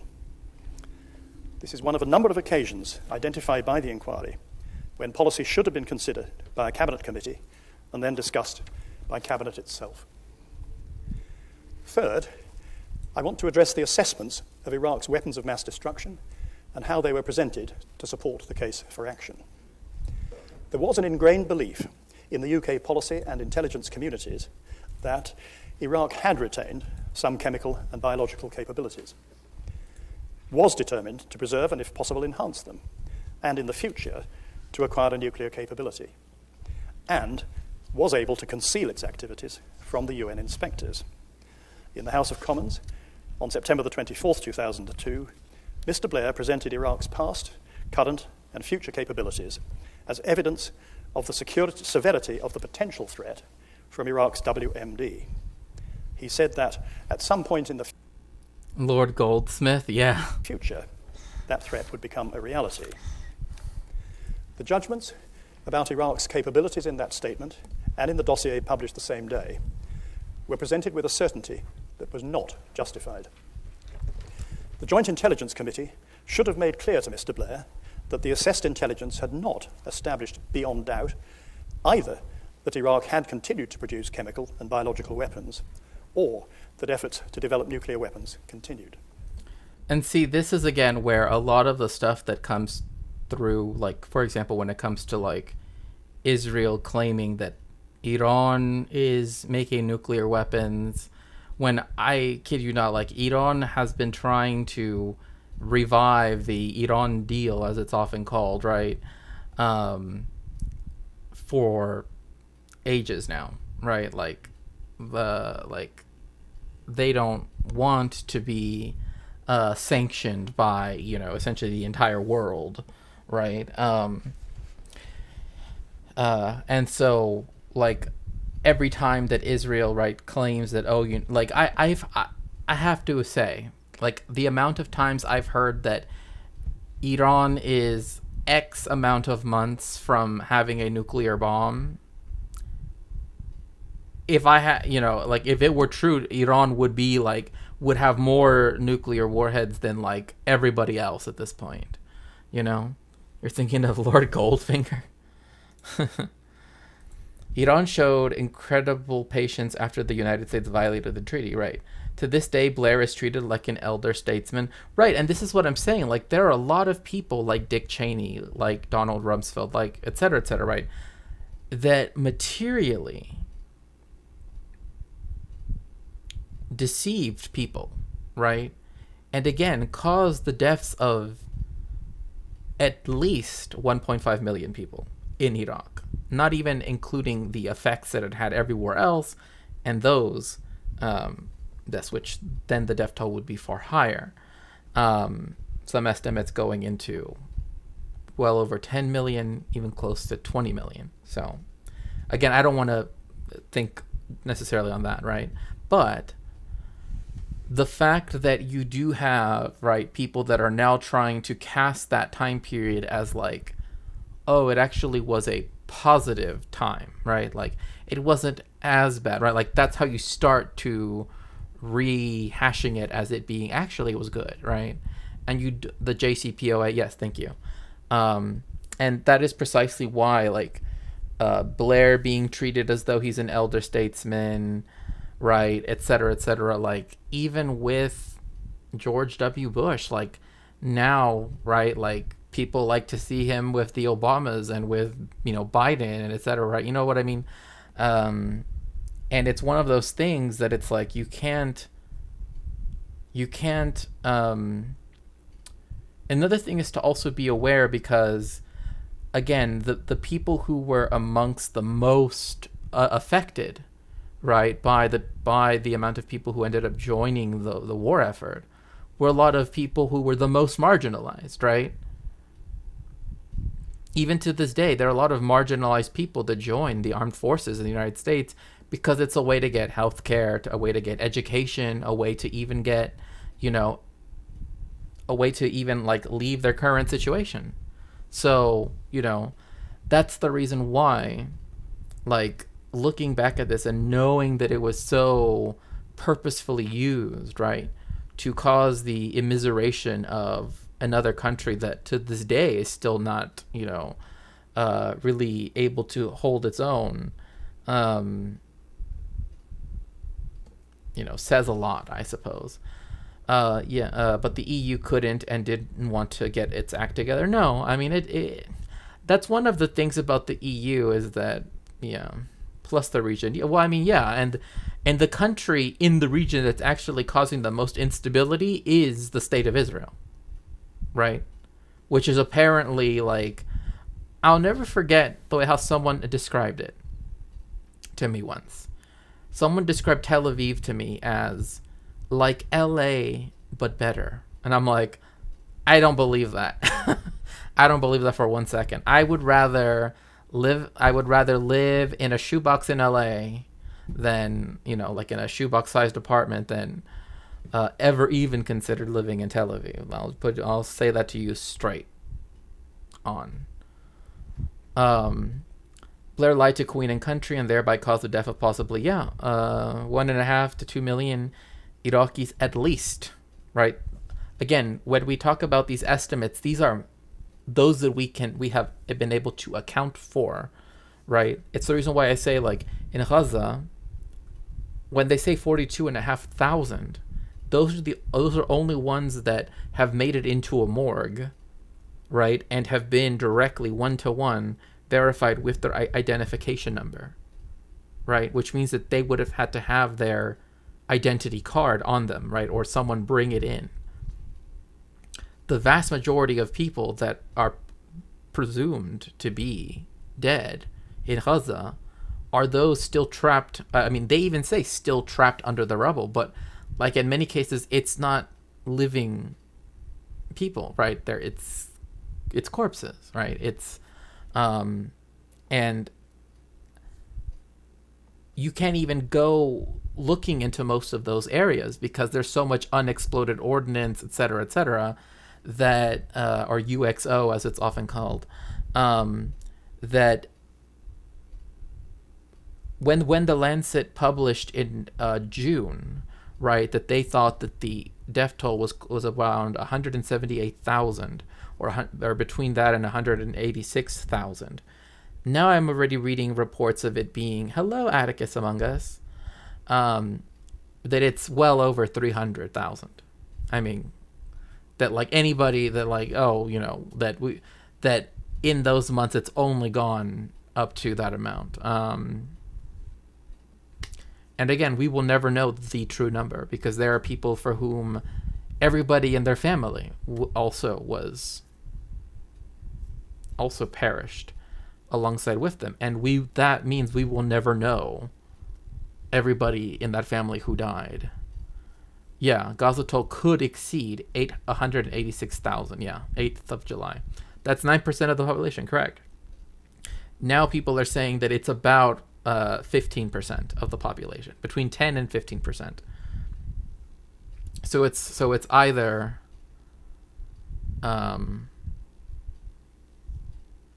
but also note the could, right?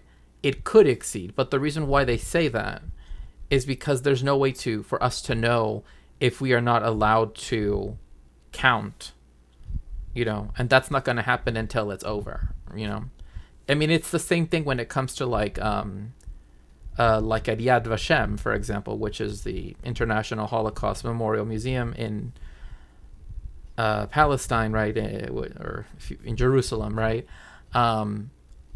They have only done the one-to-one thing, right, to 4.8 million victims of the Holocaust, right? That does not mean, however, that the victims is not over 6 million, right? Like, we know that it's higher than that. It's just that, you know, when you have entire families, we don't know we don't know who is who, right? We don't know. So, especially because you have so many people that were perished because of the Einsatzgruppen, right? On the way to trying to conquer Russia, right? If they didn't have their documents on them, then there's really no way we can determine who they are now. But yeah, some people, but like the estimates that I read, because Ralph Nader reported on this, and this was on Democracy Now!, that it's over 300,000. Like, that's what he brought up on that. So anyway, not that I want to dispute numbers. I don't. I'm just trying to show that, like, even for atrocities that we know the number is far higher, right?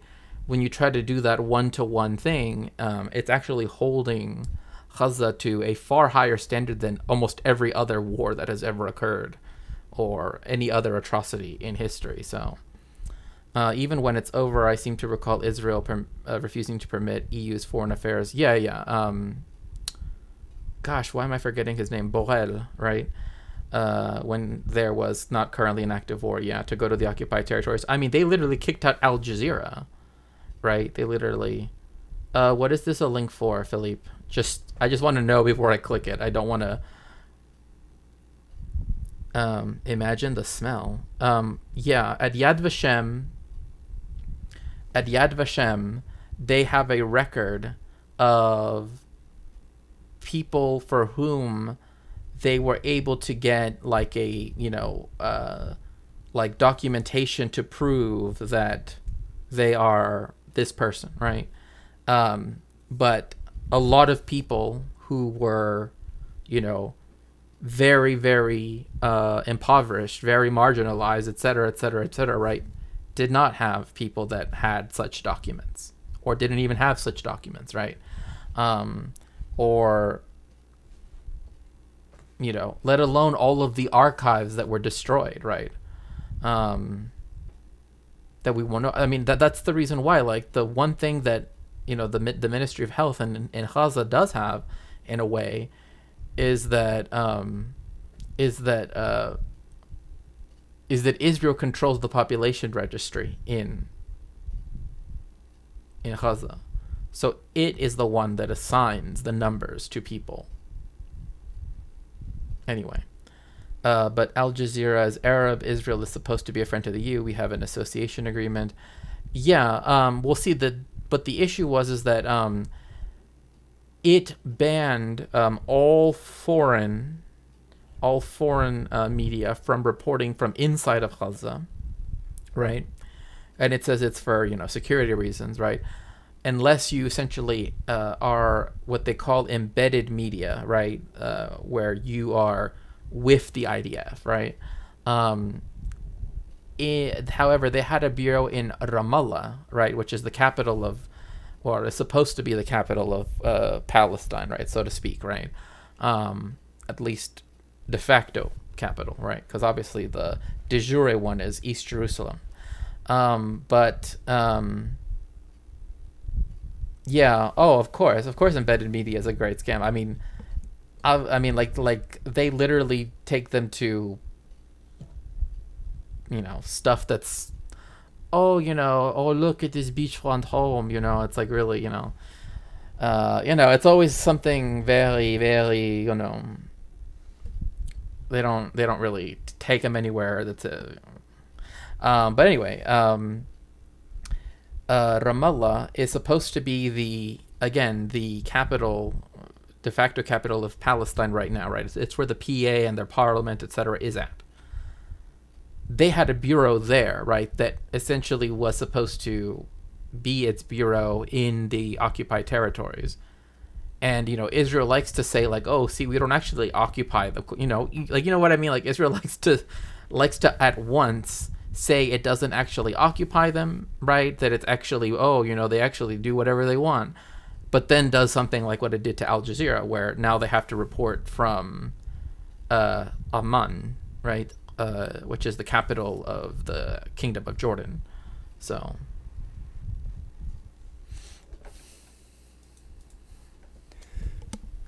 the committee has also judged that as long as sanctions remained effective, Iraq could not develop a nuclear weapon, and that it would take several years to develop and deploy long-range missiles. In the House of Commons on March the 18th, 2003, Mr. Blair stated that he judged the possibility of terrorist groups in possession of WMD was a real and present danger to Britain and its national security, and that the threat from Saddam Hussein's arsenal could not be contained and posed a clear danger to British citizens. Mr. Blair had been warned, however, that military action would increase the threat from al-Qaeda to the UK and UK interests. He had also been warned that an invasion might lead to Iraq's weapons and capabilities being transferred into the hands of terrorists. So this is again what people should take from the film, The Battle for Algiers, right?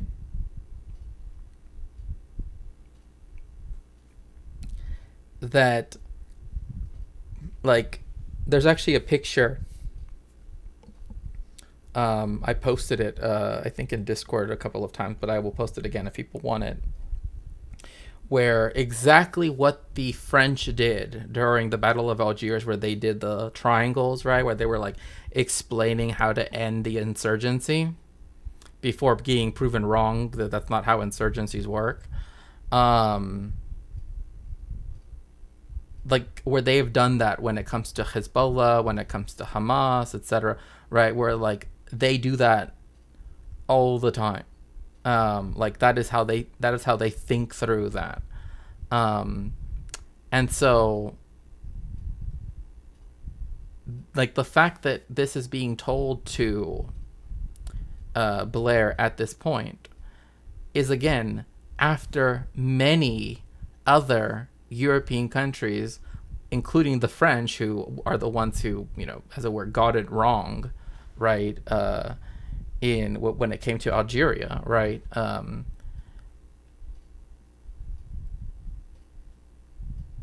Know that this is not how you do a counterinsurgency, right? Like, or rather that by invading a country and leaving a power vacuum, that will lead to insurgency, right? It's the same thing what happened in Afghanistan.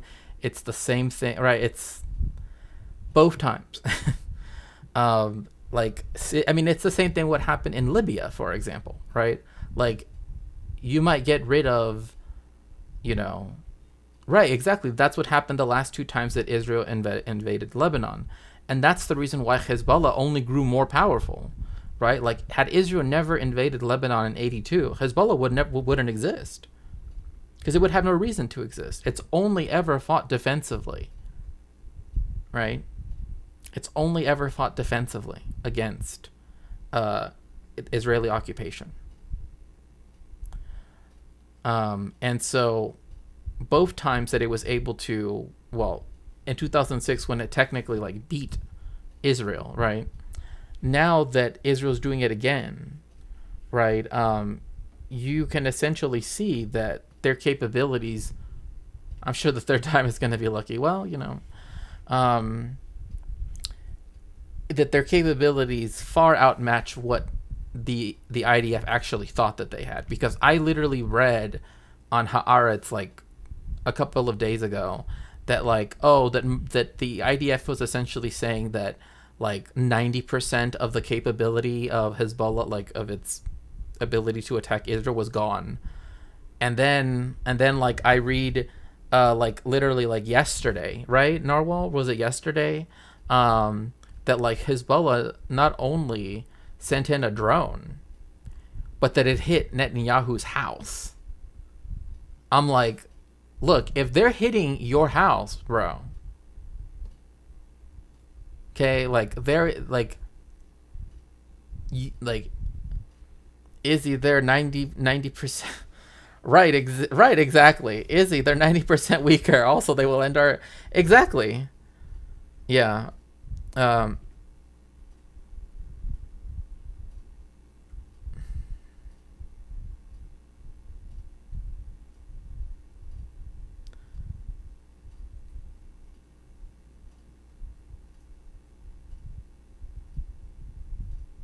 Oh, yes. I am not agreeing. I am not saying to discount, because I've said on stream, and I will say, that the death toll for the Holocaust exceeds 17 million people total, if not 20 million people total. Um, so, like, people are used to 6 plus 6. For some reason, that's still taught in American schools. 6 million Jewish people and then 6 million others, quote unquote. But that is highly inaccurate. It was one, there were more Jewish victims, so it's not 6 million, it's actually higher. And there were more other victims. It's just that the number is always being revised higher because that's what happens when you discover more evidence, right? So, that's from the camps. I don't know what the breakdown is exactly. That doesn't really matter, but does that count all the hunger plan type stuff? This would be the total victim from the border with Spain all the way to the gates of Moscow, right? All of the victims that were subjected to, like the Einsatzgruppen, et cetera, right? So this would include queer people. This would include Roma people. This would include many other people, partisans, communists. Yeah, 17 million total, including around 6 million, right? Yeah, but again, that's just the lowest number that we use. Soviet civilians and prisoners of war, because again, kind of like what that guy that was arguing that they didn't have to uphold the Geneva Conventions, which of course did not exist. The 1949 ones did not exist. There were ones that did exist involving prisoners of war actually prior to this, in the like Hague Convention, et cetera, like other things that pre-existed this. The Second World War, I should say. There were even some that actually happened in 1930 something. But the point being that like they essentially were willing to like lift those protections against Soviet POWs, right? Yes, land back and for Antifa. That's nice. But yeah, it's between 17 and 20 million, and again, that number will be revised. It's an estimate. Historians, we work with estimates. Okay, I see. They weren't even just a number for the victims who were not Jewish. Just mentioned that they existed in passing, right? And so again, that's what I'm trying to say. Like, I only mentioned that particular museum because they're the ones that have particularly tried to do the one-to-one thing, right? Kind of like what the Gaza Health Ministry is trying to do, right? But that means that, again, until the hostilities are over, even then, it will still take decades before people find everything, because even is it Al Ahli Hospital, I think I was reading in a human rights report, like it has multiple mass graves. People have only seen one. There were multiple. Okay, anyway, now I'm going off the yeah, literally discovering, right, exactly. Yeah. The government's strategy reflected its confidence in the Joint Intelligence Committee's assessments. Those assessments provided the benchmark against which Iraq's conduct and denials and the reports of the inspectors were judged. As late as March the 17th, 2003, Mr. Blair was being advised by the chairman of the Joint Intelligence Committee that Iraq possessed chemical and biological weapons, the means to deliver them, and the capacity to produce them. And again, this was disproven even then with, as we discussed with Kelly, right? That there was no threat from Iraq for any of these, because actually, and this is an interesting argument that I have read and that is mentioned here in this article, but also in other things too. Saddam did not. Again, Saddam Hussein at the end of the day is a political actor, right? He's still the ruler of a country. right, at that time, right, is that he did not want to have it be aired, right, to the world that he essentially had de-armed, right, that he had demilitarized, because what would happen, right, in right, like he has Iran, right, a country that he had an well, how long was the war? Was it 6 years or was it 8 years or something like that? The Iraq-Iran war, right? Like literally saying I've given up everything to defend myself, right? Oh, 7 years. Okay, perfect. Thank you so much, Kepik. Right. So like saying it in the saying that yes, I have nothing, right, would not have been something that, again, that a politician or like a person in power like that would have wanted to do, right? Because then that would have, for example, I mean, many things, right? But that could have led to XYZ thing, right? Oh, 80 to 88. Okay, so it was 8 years. Thank you. No, it's totally fine. I just want to make sure I get the years correct, because I know it ended in 88, but for some reason, like, the start date is a little hazy. Because it starts right after the Islamic Revolution, right? Like, it's the Islamic Revolution, which, if people don't know, the Ayatollah Khomeini, he had been living in Iraq prior, and then Saddam Hussein expelled him from Iraq in a really mean way. Like, he essentially told him, like, get the fuck out, right? And like expelled him to Iran, right? Thinking, he's going to be arrested, whatever, I don't want him here, right? Then the next thing I kid you not, then the next thing the Iranian Revolution, the Islamic Revolution starts, and the guy he just threw out becomes the leader of the country next door. So Iran's conduct in the war was particularly abhorrent. Right, exactly. And the United States saw the war as again, part of its imperialist game, right? Like, it was fine with Iran having some leverage over Iraq in the form of like the Kurds, or Kurds, as you would say it in Farsi, because that stopped Iraq from being too powerful, right? But once the Islamic Revolution happens, and now you have, all of that, right? Once you have an enemy of both the State of Israel and also the United States, now in the state of Iran, that is when the United States starts to actually give Iraq, right, the sarin gas weapons. And some Holocaust memory websites leave out the fact that Dr. Alfred Munzer was Jewish and also queer. We'll see.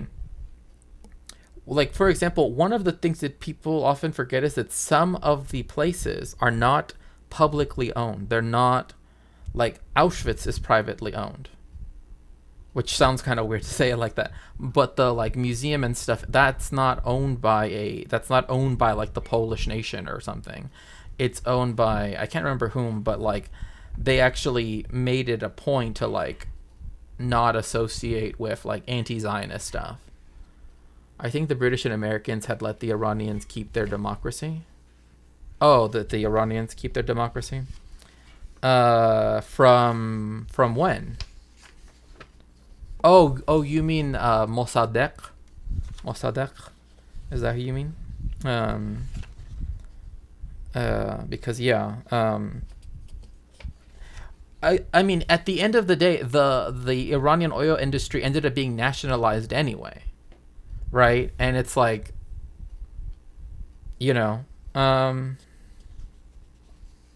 obviously we civilians don't want to destroy anyone's democracy, right? Again, that's the reason why I'm saying, like, in terms of having solidarity, this is why I feel like discussing these things, although they might not be the most compelling things, and I understand that if people have, want to see other stuff, I totally get that. But again, one of the things that is kind of like important for me to in discussing this is that like these things are happening again, right? Like that's one of the problems. And obviously we don't want such things to continue to happen. But yeah, I mean, again, like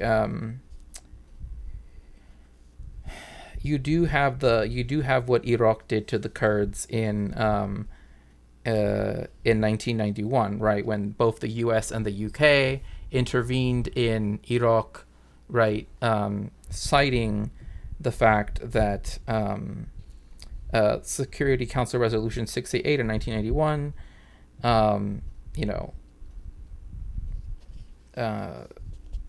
but again, one of the things to remember is that they were okay. The United States was okay with what Iraq did against the Kurds, because the Kurds are an Iranic people, right? Kurdi is related to Farsi, right? They are, in fact, even the colors of the Kurdish flag are very similar to that of the Iranian flag, right? The red, white, and green is like the 3 bands across, right? Is a common thing that is associated with like Persians, with Iranians, and Iranic speaking peoples, right? 1953, right. Mossadegh.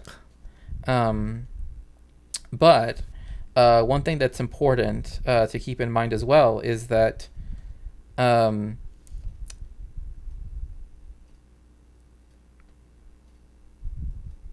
the interpretation here, and I want to bring this up because this also has implications for talking about. It also introduces the term I hadn't really read of before, which is the concept of mega terrorism. Which, there's already the word, right? If you're gonna add mega to it, I don't know, but anyway,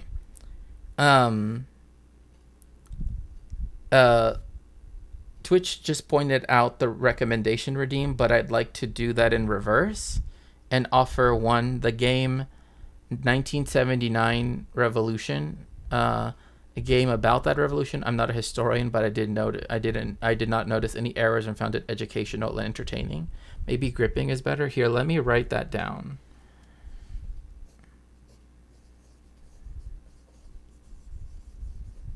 Well, I know Boy Meets Mini remembers the 1983 or the Yom Kippur War one. Probably would be better than that one.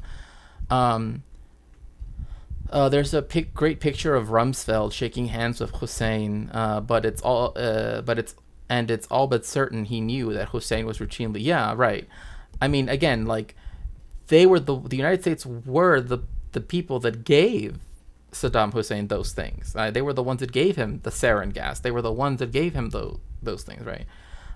So, VX, etc. It's all of the West, quote unquote, installed and maintained the Shah that ruled so badly that the Ayatollah could take over. I mean, it's interesting because like that's right, but you also have to remember that the Shah that we kind of remember as like the Shah of Iran, right? The one that ruled up until 79. I'm pretty sure Siemens of Germany. Yeah. Oh, I mean, I wouldn't be surprised. I mean, I think you're right actually with Siemens. Is that the Shah of Iran, right? The one before 79, overthrew his father, right? Like, in a U.S.-backed coup, he overthrew his own father because his father was a little too close to the Nazis. I'm not even joking. Like, they saw him as sympathetic towards Nazi Germany, and so they're like, no, you need to go. And so they instead installed the son, right? This is why you have the Tehran conference, right? With the big three in Tehran. Shakespeare Brittany Simon's parents are Iraqi Catholic Assyrians and fled during this time. she may talk to you about this. It would be interesting. Oh yeah, I mean, definitely so. I mean, hi Felefenefe, welcome in. I would definitely be glad to speak with Brittany if she would want to speak with me for sure. Um, Mega Terrorism sounds like a very cringe parody movie. I wish it were. I wish it were. But when it comes to so the reason why I'm stopping to sort of discuss the idea of self defense because of what was just discussed here is a case of self defense can only be warranted if it meets the following criteria. Okay, A, the threat must be pressing or urgent. B, the threat must be demonstrated to be overwhelming. C, the threat is one that offers no other options. Right? And as Sir John Chilcot made very clear, the United States nor the UK exhausted all of the diplomatic options before starting their war of imperialist conquest. So, one thing that's also important to remember is that, and I think it's important here to note this too, is that Simuzia writes, this group, however, had no known permanent state of residence and had no proven connections with Saddam Hussein. Given that Iraq had no known links with the events of 9/11, the U.S. attack of Iraq cannot, under these circumstances, be argued to fall within the category of self-defense. Okay? So, like, when they're saying, like, when the Israelis are saying, oh, this person is suspected Hezbollah, blah, blah, blah. One, they cannot say that they're doing it in self-defense because it's quite obvious that Sayyid Hassan Nasrallah, right, said he would be willing to do a ceasefire prior to his being unalived, right? And again, the, same thing with Hamas, right? Where they killed, right? They unalived, I should say, the person who headed the political bureau, right? The political non-combatant side of Hamas, right? And the chief negotiator for said ceasefire in Tehran, right? So not even in a country technically a party to the conflict, right? If we can even describe it as a conflict as such, right? Piers Morgan has a very different definition of self-defense. Oh, I'm sure he does. I mean, one, I know for a fact that he doesn't understand like international, like when it comes to like, well, one, I know a lot of people do not understand like genocide studies, and I get that, right? And which is why I don't even try to begin to speak with people, because everyone instead gets very, like if I try to like be like, oh, maybe you don't understand, they think like I'm like trying to debate them, and it's like, no, I'm not trying to debate you, because like your opinion is just your opinion. Yeah, the US even kept and keeps, right, even like other creators, right, that like I once wanted to speak to, right, they like act like I've been like some kind of like I'm some kind of adversarial person to them, and I'm like, I'm not. I really don't, like I don't want you to bring me on stream and blah blah blah. I don't care.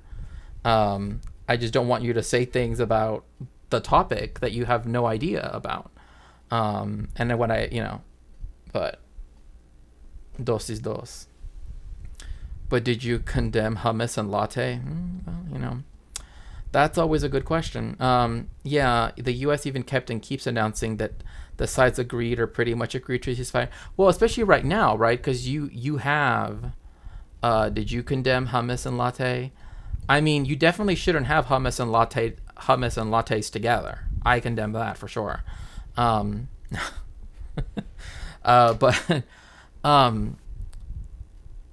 I condemn Sabra hummus and Starbucks latte. Yeah. Like, I have to be quite honest. I really didn't like Starbucks, so it wasn't really difficult for me to like be like, oh, I don't want to eat. I don't want to drink Starbucks, but I kind of already didn't like them, so I don't know. That's just my own thing, but yeah. Then Israel assassinates the person on the other side who had agreed or pretty much agreed. Right, exactly. Right, so this proves that even under international law, right, when it claims it's self-defense and the people that will argue for it, it doesn't meet the three things that would qualify it for self-defense. Therefore, it is not defending itself. As much as politicians can repeat that it has a right to defend itself, under Article 51 of the UN Charter, it actually is not defending itself. Right? Because self-defense is, again, has to fall under those three criteria. Right? And it has to meet, and it can only be warranted under those three criteria. It doesn't fit any of them. Right? Because one, there's no world in which, right, that Hamas is a superior fighting force to a state actor like the State of Israel and its entire military apparatus. Right? So just the second one alone disqualifies it. It's not defending itself. Like, I don't know how much more clear I have to be, you know. Okay, no worries. You're not defending yourself if you're the right. Also, that too. Like, I actually remembered that, like, Ilan Pappé, in an older edition of his book, The Ethnic Cleansing of Palestine, actually states that, like, there isn't like, Israel does not have the same international humanitarian law obligations it does over like Gaza and stuff like that. And I'm actually, like, again, I'm someone who has actually spoken to Ilan Pappé, you know, so I'm like, this is completely wrong, right? I know that he's updated it since then, right? Because, you know, people do edit their books. But when I read that, I was like, Ilan, you know that that's incorrect, right? You know that Israel is occupying Gaza, right? Like, it is. It controls everything about the place, right? So you can't say that it's exempt from, right, the duties it has as an occupying power, right? Just because, you know, you no longer have Gush Katif, right? Or et cetera, right? It's like, they still have to uphold humanitarian law. The obligation doesn't go away, right? Because there is no world in which, again, Gaza could actually govern itself as such, right? With the blockade, with everything that Israel has done to it, right? So again, and that was my contention with him on a historiographical sense, right? Like, oh no, we need to consult international humanitarian law and actually talk about, like, does the state of Israel, right, from a historical perspective, does it actually have to uphold the standards of international law, right, when it comes to humanitarian law? And again, my contention was that they do. And again, now we do know, especially like after the ICJ decision in particular, not that I needed the ICJ decision to prove my point, because again, that book is, like, I forget when he first published that book. I want to say 2001 almost, but I think that's wrong.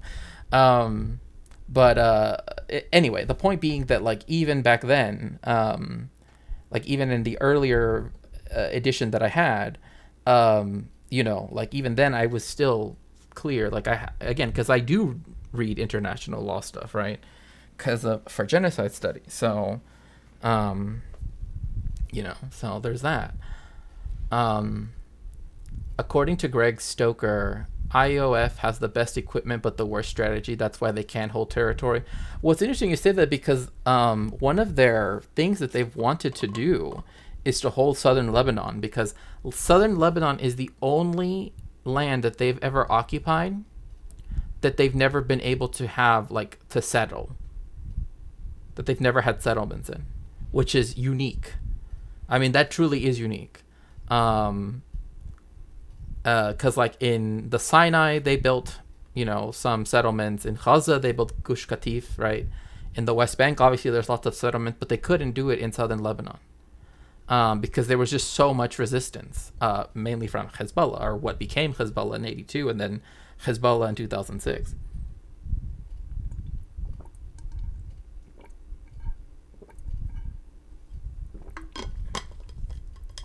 Oh no, you are correct. You are correct that there is a part of it that is occupied, that is technically Lebanon. Yes, you are. The Shabbat farms. But the Golan Heights was, I mean, the Golan Heights, and the territory you're talking about, like some of it also. I mean, I've been right up to it. I mean, as close as I could because, I mean. There is a special kind of feeling. I don't know quite how to call it, but it's like there are like many different ways of feeling fear, right? And I don't know how else to describe it, but it was like a dry fear. I don't know if that makes sense because I don't want to make it seem like it was less than. It was really not less than. It was when you see that you've walked past a sign and you kind of like go back to look at it and you realize that it says mines ahead. Right? Danger, mines ahead. Yeah, I was in the DMZ, right? And so, it essentially tells you like don't walk up too close to the Israeli side, right? Don't walk up to their fence because they will. Who knows, right? And you can still see some of the like the foundations of villages that used to be there. In fact, there was one large town that used to be there that kind of like falls just inside of the DMZ. And literally it's just demolished. Like it was demolished by the IDF when they tried to, in their, trying to get as much territory as possible before they were, had to go back. And it's just sort of there, like it's just like in the middle, in the no man's land, so to speak, right? There are like which should be a thriving village in the middle of the Golan, right? But it isn't because it's right just in the DMZ part, right? In that within the purple line that divides the two countries. And it's very beautiful too. That's another thing, right? It's that like, you do feel, because like there is a town that is right on the beginning of the Syrian side of it, and I went there, because that's kind of like where you go if you're gonna go visit, and it's in the southern Dimashq governorate, and I mean, you really. Well, one, it was the first time I had ever like really seen like UN stuff like of that scale. Like I'd never really seen it except for like in recordings of what happened in Bosnia or in etc. And then I've already mentioned that there is a part where the trenches, right, that were used to fight during the 6-Day War in '67 or the June War, you can still see them, and some of them were even used in the '73 war, but there are some that go out of that zone, so you can still walk in them. And I mean, essentially, they're just overgrown with lots of plants, right? And it's in there that you can see right up at Har Hermon, which is where the Israelis have their. It's where Israel has its. Technically, it wasn't the mountain I was looking at. It's technically the mountain beside it, but it's like part of the same mountain range. I could kind of see it, where you could, where Israel has its ski resort, right? And then on the other side, like looking this way, like due north, if I were looking due north, right, I would be looking at this concave part, right? So I would be looking straight at the Lebanese border, right? So looking into Lebanon this way, right, you see sort of like foothills and more mountains, But if you look out this way towards the northwest, that's where you begin to see the sort of tri-point border between Israel, or the occupied Golan Heights, right, Lebanon and Syria, and it's all mountains, right, essentially, and the no man's land, right, which is like the descent from the Golan Heights, essentially, and like one of the things that like you realize is that the Shabbat farms, right, are these is a small little like sliver of land that is claimed to be Lebanese territory, right? Essentially, that those lands, that those farms in particular, were farms that, because, again, historically, Lebanon and Syria. Let me switch over to chat. Syria and Lebanon have never really been separate countries, so to speak, right? In that the French created Lebanon, right, because they wanted to create essentially a Christian Israel, so to speak, right, for the Maronites. So that borderline, sort of kind of at the very bottom, towards what is the sort of headwaters of the River Jordan, is kind of like very fuzzy, right? Because of the fact that it was the British and the French that at one point decided that France wasn't going to claim this part and England was going to get this part, right? So it's all, colonialism, causing the issues it always does. And because of that, there is a part that is part of Lebanon that is technically occupied by the state of Israel. Some people like to say, oh, it's Syrian, blah, blah, blah. Regardless, the Sheba Farms, again, it's like a small little northeast to southwest little like isosceles triangle. But anyway, yeah, like, but like from the Syrian side, you can't really see it that well. I mean, you can see into Lebanon quite well, but you can't see like the Sheba Farms because it's kind of on the other side of the mountains. What I'm saying, when in reality we're just saying, figuratively speaking, I see your destination as Albuquerque, but the road you're on is taking you the opposite direction. I mean, I guess when we're talking about ourselves in our heads, we don't need disclaimers. Sure. Dread. Yeah, I mean, maybe we do need disclaimers. Too many wars. Yeah. Imperialism gives you the ick. I mean, hey, it should give you the ick. Ski resorts with natural snow, or do they use it's natural snow. People forget that like the Middle East isn't a desert, right? Like it isn't just a desert. In fact, like Lebanon is actually, and like the Galilee is actually some of the most greenest parts of the Middle East that you will find. And northern Iran is another part that's very, very, very green, very lush. Lots of waterfalls actually in northern Iran, because like the mountain range that divides like the more arid parts of Iran from that northern strip that is very very green is very it's a very steep decline. But yeah, it's natural snow. Like you technically could, right? Like even in Lebanon, right? You can drive from Beirut and you can go up into the anti-Lebanon mountains and be in snow. Like you could literally be surfing in the morning and be staying at a chalet style resort in the snow in the evening, right? So if you truly wanted to.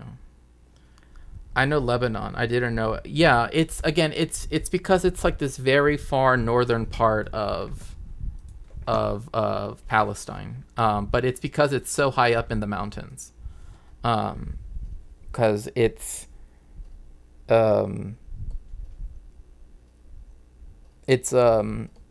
Mount Hermon, or Hermon technically.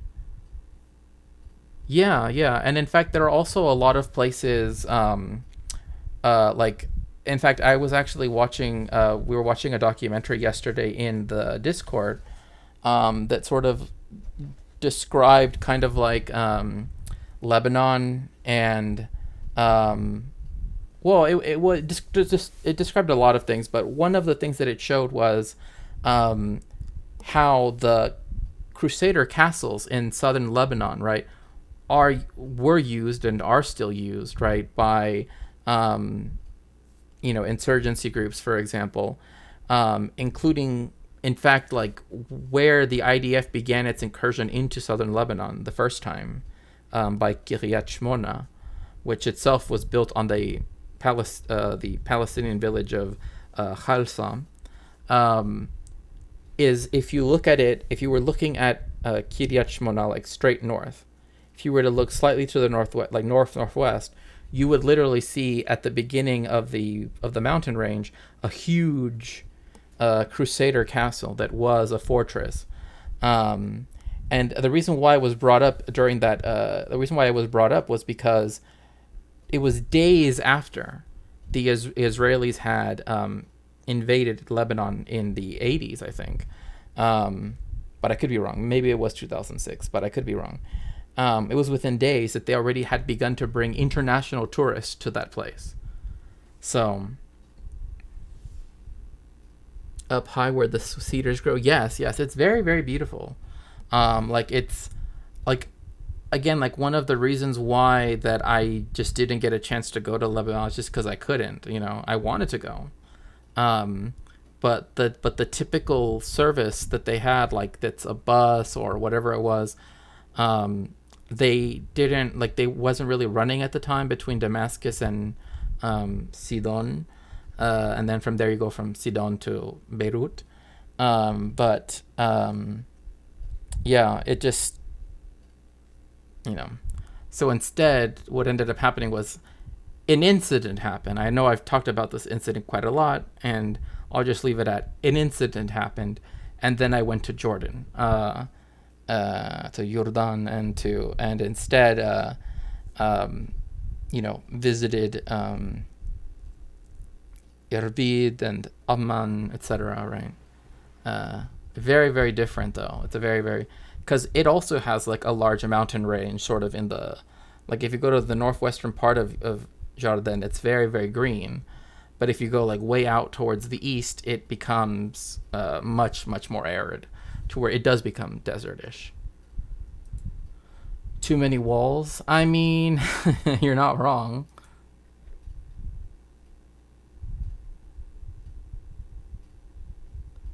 There are a lot of walls. But I do wish that I could have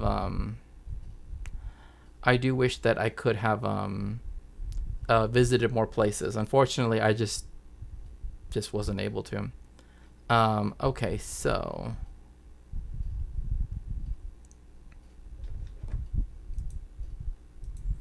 oh my goodness, thank you so much, The Big Room. Thank you so much for the 5 tier 1 subs. Hello, welcome in. Oh my goodness, why didn't I get the notifications for that? So weird. How have you been?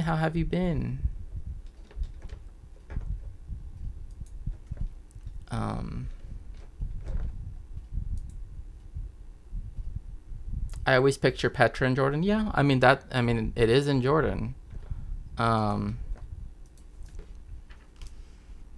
Oh, I mean the Middle East is, like, it's sad that, because of imperialism and colonialism, that, it makes it difficult for people to visit, right? I mean, it's really unfortunate. I mean, it's beyond unfortunate. Because like I said, like there are places that are, I mean, even like in Syria, like I remember there was this monastery that like literally was built going into the mountain, but like you could see the beautiful monastery, like sort of like it also existed kind of like outside of the mountain, right? This very beautiful architecture and everything. And I'm just like, wow, I can't even believe that like this thing's been here for like 1,200 years or something, and it was literally carved into a mountain. It's just like unbelievable.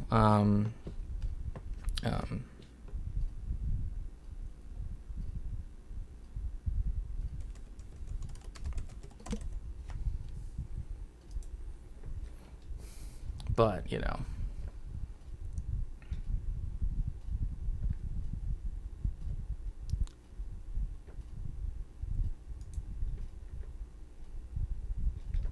okay. President. Oy, boy, boy. Oh, that sounds like something. Yeah, it's very, very very much so. Yes, gift subs, hype. Yes. Oh yeah, are we having a hype train? Oh my goodness. I've been struggling a bit, but I think most of us been. Thank you so much. Oh, I'm doing well. Thank you. Thank you so much for asking. I appreciate that. Yeah, I've been doing well. I've just been really busy. Been doing a lot of research stuff, but so today, or rather not today. So now we're going to talk about immigration in the United States.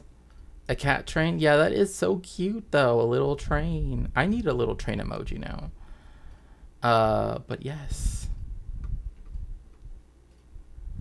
So we're going to go to discussing the Decade of Betrayal, which is how the U.S. Expelled over 500,000. It actually was probably higher U.S. citizens to Mexico.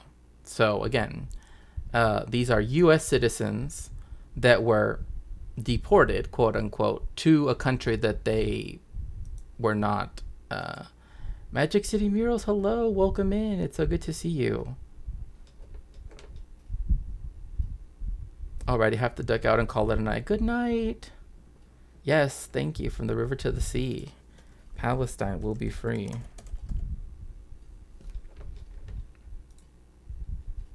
Donald Trump is slated to give his first presidential address to Congress today. Democratic lawmakers have begun giving their tickets away to immigrants as a protest against Trump's push to increase deportations and to block residents from some Muslim-majority countries from entering the United States. Last week, it was in the 1930s. The rhetoric that we hear now of they're taking our jobs, all that stuff, that happened. That started out then. And in fact, there were even labor organizations like the American Federation of Labor that participated in that. So that's why there are some people who have been, rather suspicious of such organizations, right?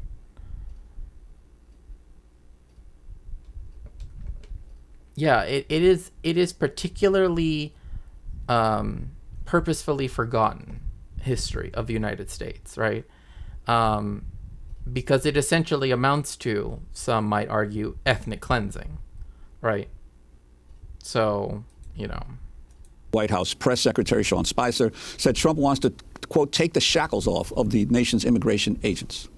The president wanted to take the shackles off individuals in these agencies and say, you have a mission. There are laws that need to be followed. You should do your mission and follow the law. Last Thursday, President Trump called his deportation plans a military operation during a meeting with manufacturing CEOs. You see what's happening at the border. All of a sudden, for the first time, we're getting gang members out. We're getting drug lords out. We're getting really bad dudes out of this country, and at a rate that nobody's ever seen before. And they're the bad ones.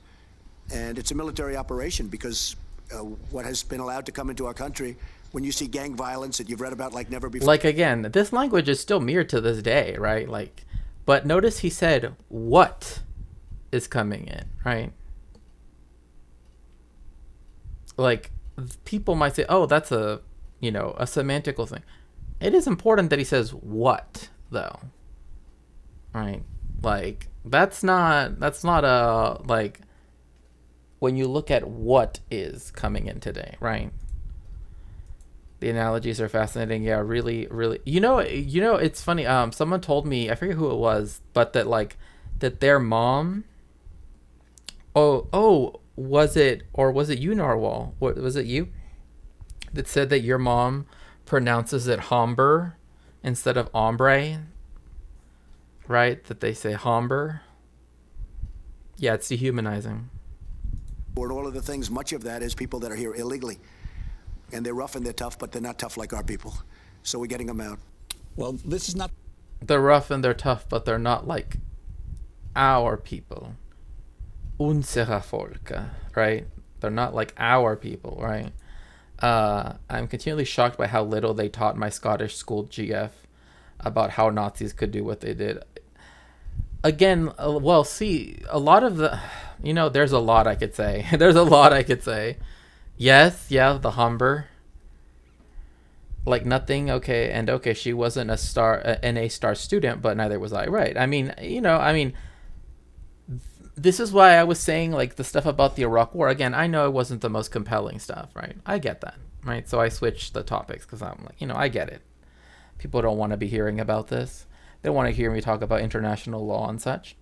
But one thing that is true is the fact that the whitewashing of a lot of what the Nazis did, even the trying to pose the, well, the Nazis would have been okay had they not done XYZ thing, right, is actually a very common postulation when it comes to like U.S.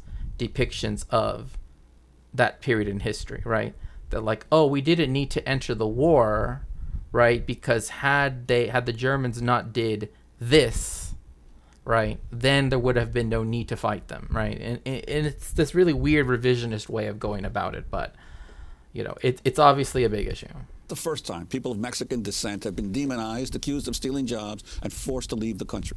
During the Great Depression of the 1930s, more than 1 million people residing in the United States were deported to Mexico. Some estimate as much as 60% of them were U.S. citizens of Mexican descent. In 2000. So, you heard here. The number is actually now, is actually now thought to be closer to 2 million people were forcefully expelled from the United States. But we don't know exactly the number, right? Like, that's one of the things about, an ethnic cleansing is, the people that are doing the ethnic cleansing don't really care about the people that are being cleansed, right? So you already heard here that 60% thereabouts, right? And if people heard different, you can correct me, that 60% of those, at least 1 million, were U.S. citizens. So this is why when people do argue, they're like, oh, don't worry, as long as you are a citizen, as long as you have this little piece of paper with the stamp on it saying legal, right? This status, that will protect you, right? This has not actually been the case, right? And the language of they're taking our jobs, right? If we deport them, then there will be jobs, blah, blah, blah. That is literally what happened in this case right here. And there were, again, like the American Federation of Labor, right? And there were even people that tried to justify this on racialist grounds, right? On race science grounds. There were even people that tried to defend Mexicans, quote unquote, also by using race science grounds. That like, oh, we're naturally made to work such jobs, like, I don't know about that one, Chief. I don't think you need to resort to that, but race science was popular then. The only thing that kind of brought a kind of, read the people Ron DeSantis tells us not to read, right? But yeah, so 130, yeah, exactly. So it would have been 2% of the population. Yeah, that's a pretty good estimate, right? American Legion was one of those groups. Yeah, the American Legion, the Elks Club, all of those like patriotic ones, right, were the ones that were especially saying this, right? They were the ones, and in fact, there actually was a bill put forth by Congressman Hobbs of Alabama. It actually was introduced 2 different bills that would have literally have, and I'm not even saying this, okay? People at the time in 1939 when this one bill was put forward, right? Said, I mean, they literally said, you're asking for us to build concentration camps. Yeah, that's literally what he was calling for. We need to have concentration camps for Mexicans. That's literally what that bill was supposed to do.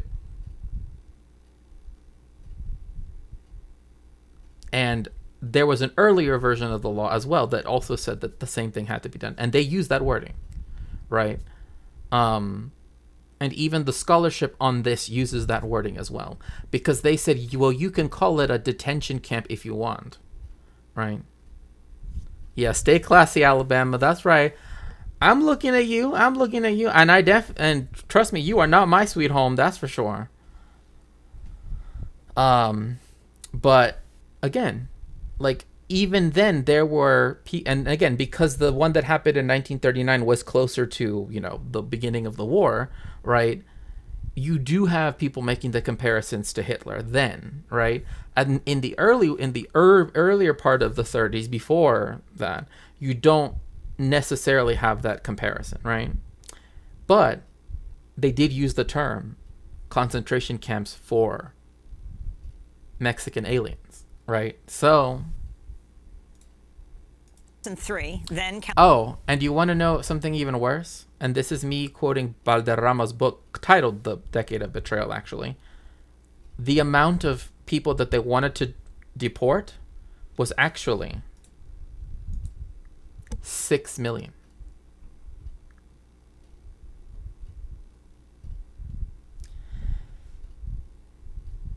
He sounds Hobbesian.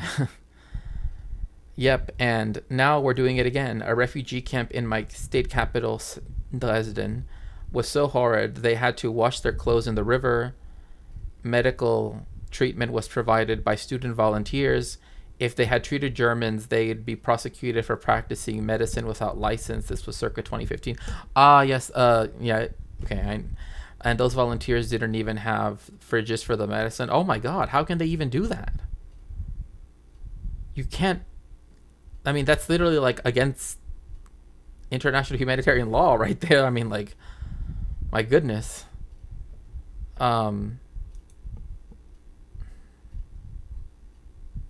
California State Senator Joe Dunn held hearings in Sacramento where yeah, I mean, I always disliked bringing it up because then people immediately want to be like, oh, like become conspiracy brained, right? And it's like, look, that's the number Senator Hobbs brought up as his like advertisement. Like, look, we can get rid of 6 million of them, right? That's what he said. So Congressman Hobbs, fuck you.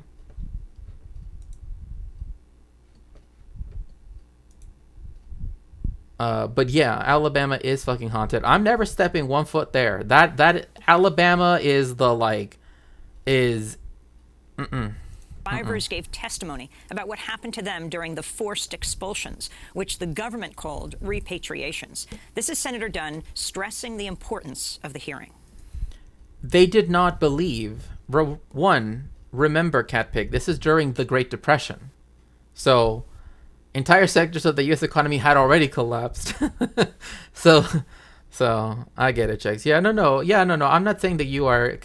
I'm just saying a lot of people like to hyper focus on the number because, you know, people like to be edgy about it, right? And it's like, you're not being edgy. Like, you know what I mean? It's like the fact that some senator decided to choose that number, and, you know, the fact that that is a death toll estimate, you know, decades later doesn't, you know, but regardless.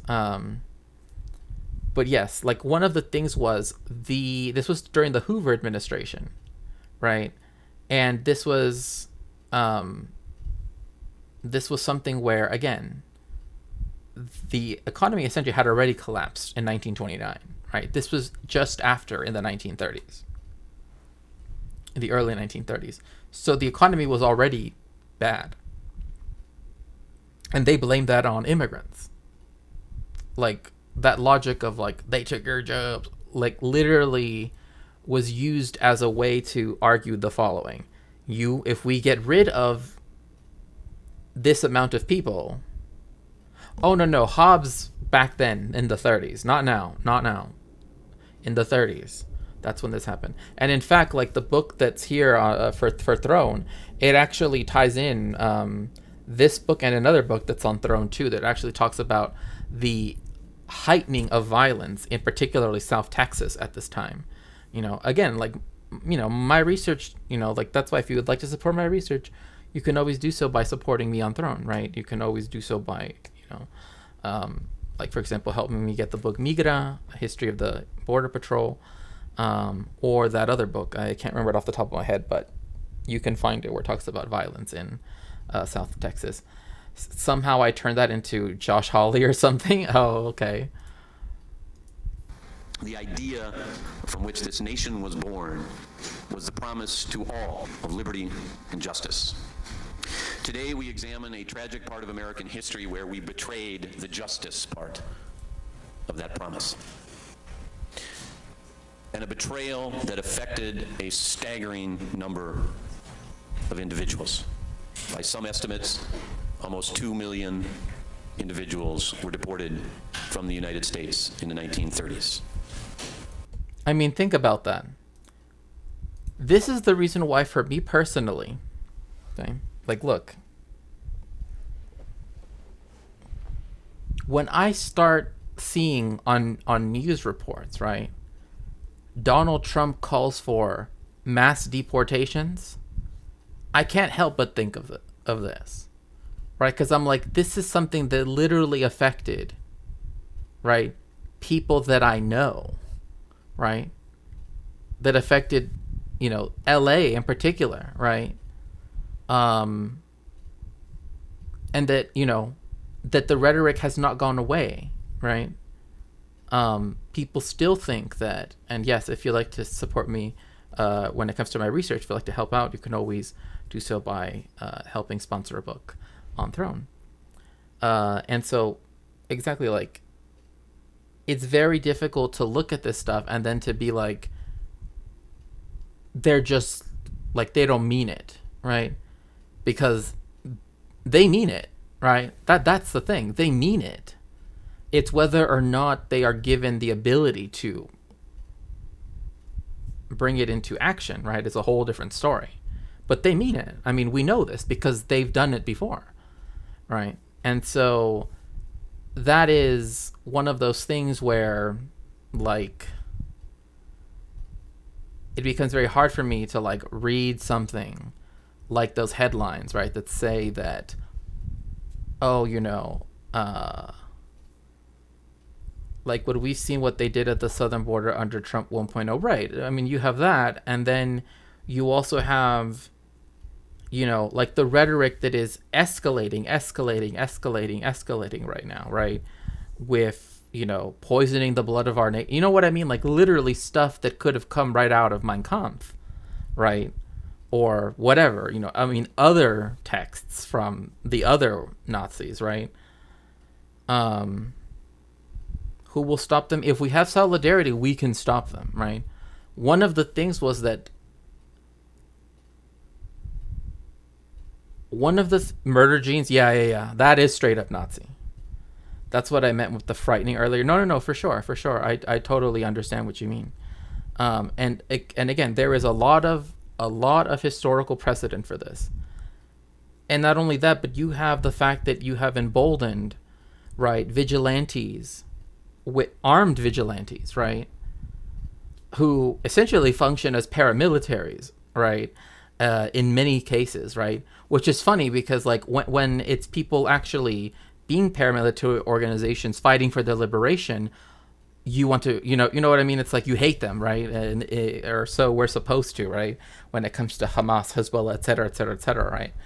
Again, not saying whether they're good or bad, just saying that by the actions that they do, right? Or their intent, right? So, et cetera.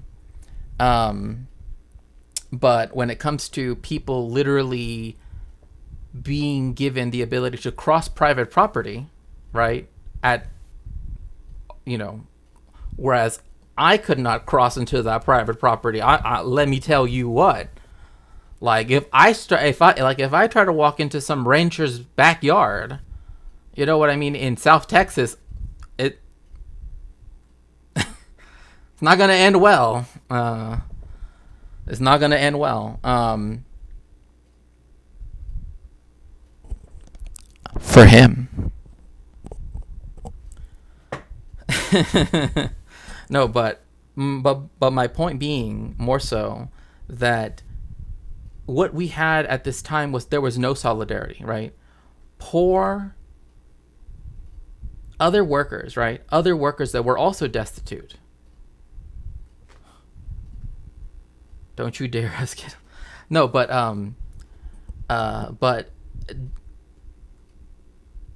other people that we should have had solidarity, right? That transcended race, right? People didn't. They were willing to sell out even people that fought with them in World War One. I'm not even joking. There were World War One veterans, highly decorated, right? Again, not that necessarily, but considering they claim to be patriotic, right? Right? That they kicked out of the country, right? People that fought for America, as it were, shoulder to shoulder with white people, right, in the fields of France, right? They didn't care about that. Oh yeah, national slavery. Yeah, that's not a good thing. So again, this goes to show that it cannot be, well, I don't care what's happening over there. I don't do. No. We still have to be internationalists. We have to have that solidarity there, because this can happen here. Hello, Kiki Inc. Welcome in. This can happen here because it's happened before. Right? And I don't want to get into like details of other things that they did, but let's just say that it was bad. Let's just say it was bad. Some estimate that almost 60% of those that were deported were United States citizens. And they were deported for but one reason. They just happened to be of Mexican descent. The state of California went on to issue a formal apology for its role in the expulsions and built a memorial in downtown Los Angeles to commemorate the victims. But many fear that history is now on the verge or repeating itself. But see, this is what I have a big problem with, right? People don't want to call it what it was. They want to call it the repatriation, blah, blah, blah, No, these people were not being repatriated. They were not Mexican citizens. They were U.S. citizens. They were Americans. That because of this belief, this racial belief that somehow, like, because there's like the parentage thing, that therefore that means that you could send them back to some place and that they would just immediately just belong, right? Which doesn't even make sense. Yeah, forced removal. Right? But you see how they're whitewashing it, right? Like, I've seen this before. This is not actually addressing it. Yeah, notes that 40 to 60%. Right. Yeah, and now most people say it actually was around 60%. But it is called repatriation. Right? Carlin has a great bit about the phrase "happen to be."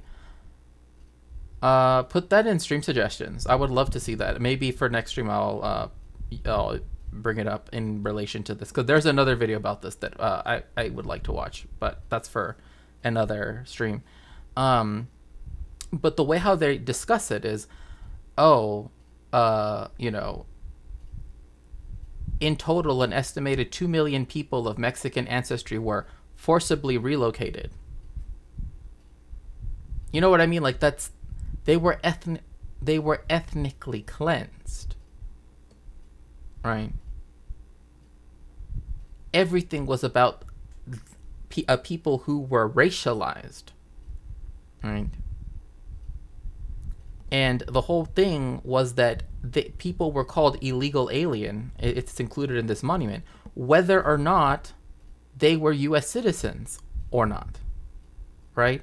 But you see this language being used even by Trump in particular, right, against everybody of Mexican descent. Again, even I got asked that stupid question. Are you a regular illegal or an illegal illegal? What does that even mean? It means that in their mind, right, the category of Mexican and illegal are coextensive, right? So again, saying that it's a forced removal, it does not carry the same weight as to what actually occurred. It means I can be an American, but you can't. Right, exactly. Because, yeah, I look American, right. Like, I remember once, and I've mentioned this on stream before, that, like, wait, is Selena's family a victim of this? Wasn't her father paranoid about her seeming too Mexican growing up? Yeah, because many people, like in South Texas, right, fell victim to this. There were even people that were unalived in a particular way, right, by mobs of white people, right? I'll put it like that, right? And the book, it's also on my throne too. I can't remember right now, but it's another book that, you know, after we finish funding La Migra, that's going to be the next book I'm going to put on there, because it's like I need it for my research, right? Like I really do, I really do benefit immensely when people do help me out with my research by sponsoring these books, because, you know, sometimes these books, like, no library has it. You know what I mean? I got far less racist abuse in Britain than some British friends. Oh, there were people that were BIPOC. Yeah. No, I mean, again, like, this is, I mean, okay. I will never forget when I was in Mexico City and I went to go visit my friend who was staying in a hotel, right? And it's a hotel that's like kind of like a Western style hotel, right? And so there were some Americans there, right? And they looked at me as though I was part of the staff,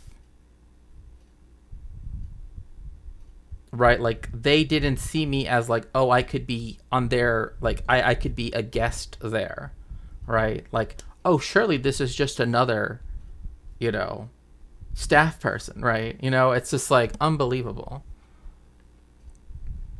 But yeah, I mean, again, like, that's why the saying from the Selena movie, right, that's very famous, right, in that you have to be more American than the Americans and more Mexican than the Mexicans, is because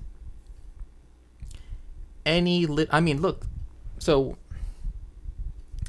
there was one raid that they did that was called the La Placita raid, right? Here in LA, actually, in La Placita, if people know it, La Placita Park and the neighborhood around it, where they, on all four sides, okay, so what do we know?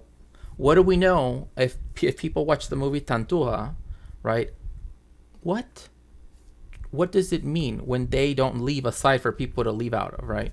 When they completely besiege the place and then do a full-on raid where they're going after people. What does that mean? Because that's what they did. All four sides of the area were completely blocked off for people to be able to escape.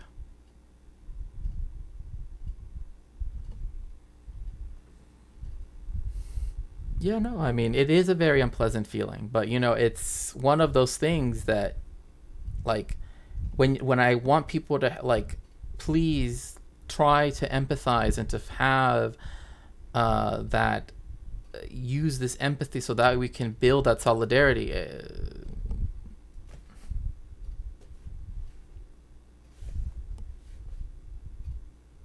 It's this thing where if the marginalized people are not absolutely perfect, right? As soon as they do one thing that they dislike, oh, then they might as well just be, you know,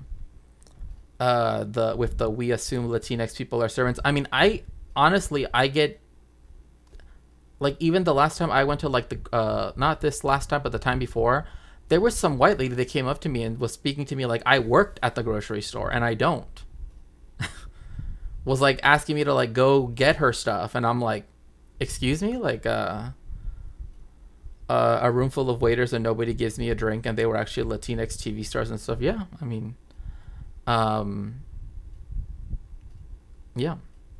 Or another thing is like where they think that you are waiting to get a job, right? That like, oh, you're here so that you can work, right? That's another thing too. So, you know. Already. For more, we're going to Los Angeles, California, where we're joined by the preeminent scholar on this often overlooked chapter of American history, Francisco Valderrama, professor of American history and He is the guy whose book I mentioned earlier, Valderrama. Francisco Valderrama. He wrote the book that's titled The Decade of Betrayal. Because again,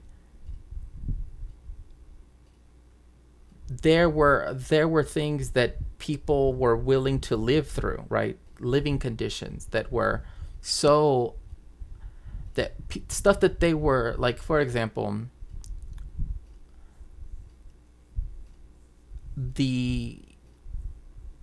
even the wages, right, were separated by a factor of like a Mexican would get paid $2 per hour. A white person would get paid $10 or maybe not 10, but like something like 8 or something an hour, right? Sometimes depending on what they did, right? Sometimes they would be $5 an hour, right? But 2 was like very high for Mexican labor. And then also you had the fact that usually the whole family had to work to make ends meet. And people had to take home work, right? They had to do piecework at home to make ends meet, right? So not only did you have to say, like, pick sugar beets, right, which is actually literally the people that had to do that, if they started from when they were young and went until they were an adult, they will literally have a bad back, like chronic back pain for the rest of their life, because you have to use a short-handed hoe, right, and use that for them. Oh, thank you so much, Vitingale. I appreciate it.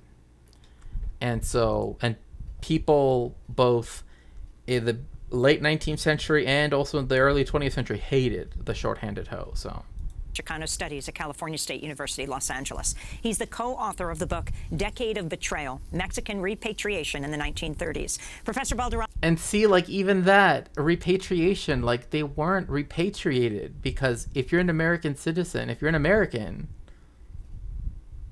you might be of Mexican ancestry, but you're not Mexican in that sense, right? To be repatriated, right?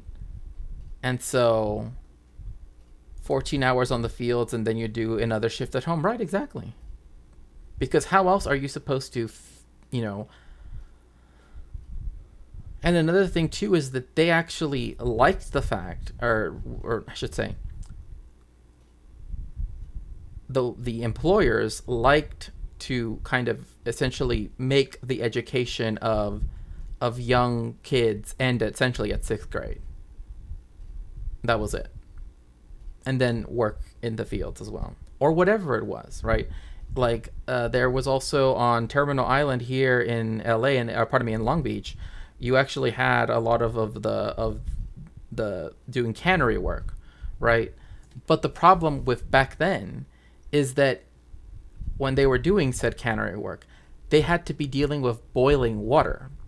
So people would get burnt, right? Would get scalded a lot, right? And they didn't care if they got hurt, right? Same thing with if they did sugar beets. There were many people like that lost fingers or got huge cuts because of the speed at which you have to do it, right? Like you can't take your time to make sure that each sugar beet that you're cutting is, perfect. They want you to get perfect as quickly as possible. So there are people that would accidentally, cut off a finger or something, and they didn't care, right? Like the employers don't care. how can you repatriate? Yeah, exactly, a native-born citizen to a different country. But the whole idea of them being native, right, is, you know, was seen as anathema to them, right, in some ways, to the white people. These people were eligible to be president, right, exactly, once they reached 35, or to, you know, be in the Senate once they were 30, or House of Representatives once they were 25, right, like, and to vote once they were 21, because that was the voting age back then. But, you know. Thank you so much for joining us. I think for many, especially young people, but I'm sure many more, do not know this chapter of American history. Can you lay it out for us, what actually happened? You're right that it's largely not known, and that's in the larger American society, the Mexican nation, as well as in the Mexican community itself. That this occurred during the Great Depression, a period of vast unemployment and underemployment, that at least over 1 million, Joe Dunn thinks in terms of maybe almost 2 million individuals, Mexican nationals and American citizens of Mexican descent, were swept up and expelled out of this country. And it covered the entire United States, from Alabama and Mississippi to Alaska, from Los Angeles to New York. So remember that. I know I focused on how it affected Los Angeles, but note that Mexicans were actually living in every state of the Union. So anywhere where they lived, including Alabama, including Florida, including New York, including if they lived in the DMV, including if they lived in Chicago, wherever it was. Even if they lived in Alaska. In fact, there was actually a story, a testimony of a man who was essentially kind of lied to, right, by an employer who told him that he could make a lot of money if he would, you know, because he was out of work, right? And one of the things that you could be expelled from the United States for was, prior to the expulsions, was if you were a burden to the public, right? So if you were on welfare, right? But whatever that meant was very different, right? Because that meant you weren't working, you were receiving help from some church organization. And also, by the way, the church organizations, including Catholic ones, were willing to help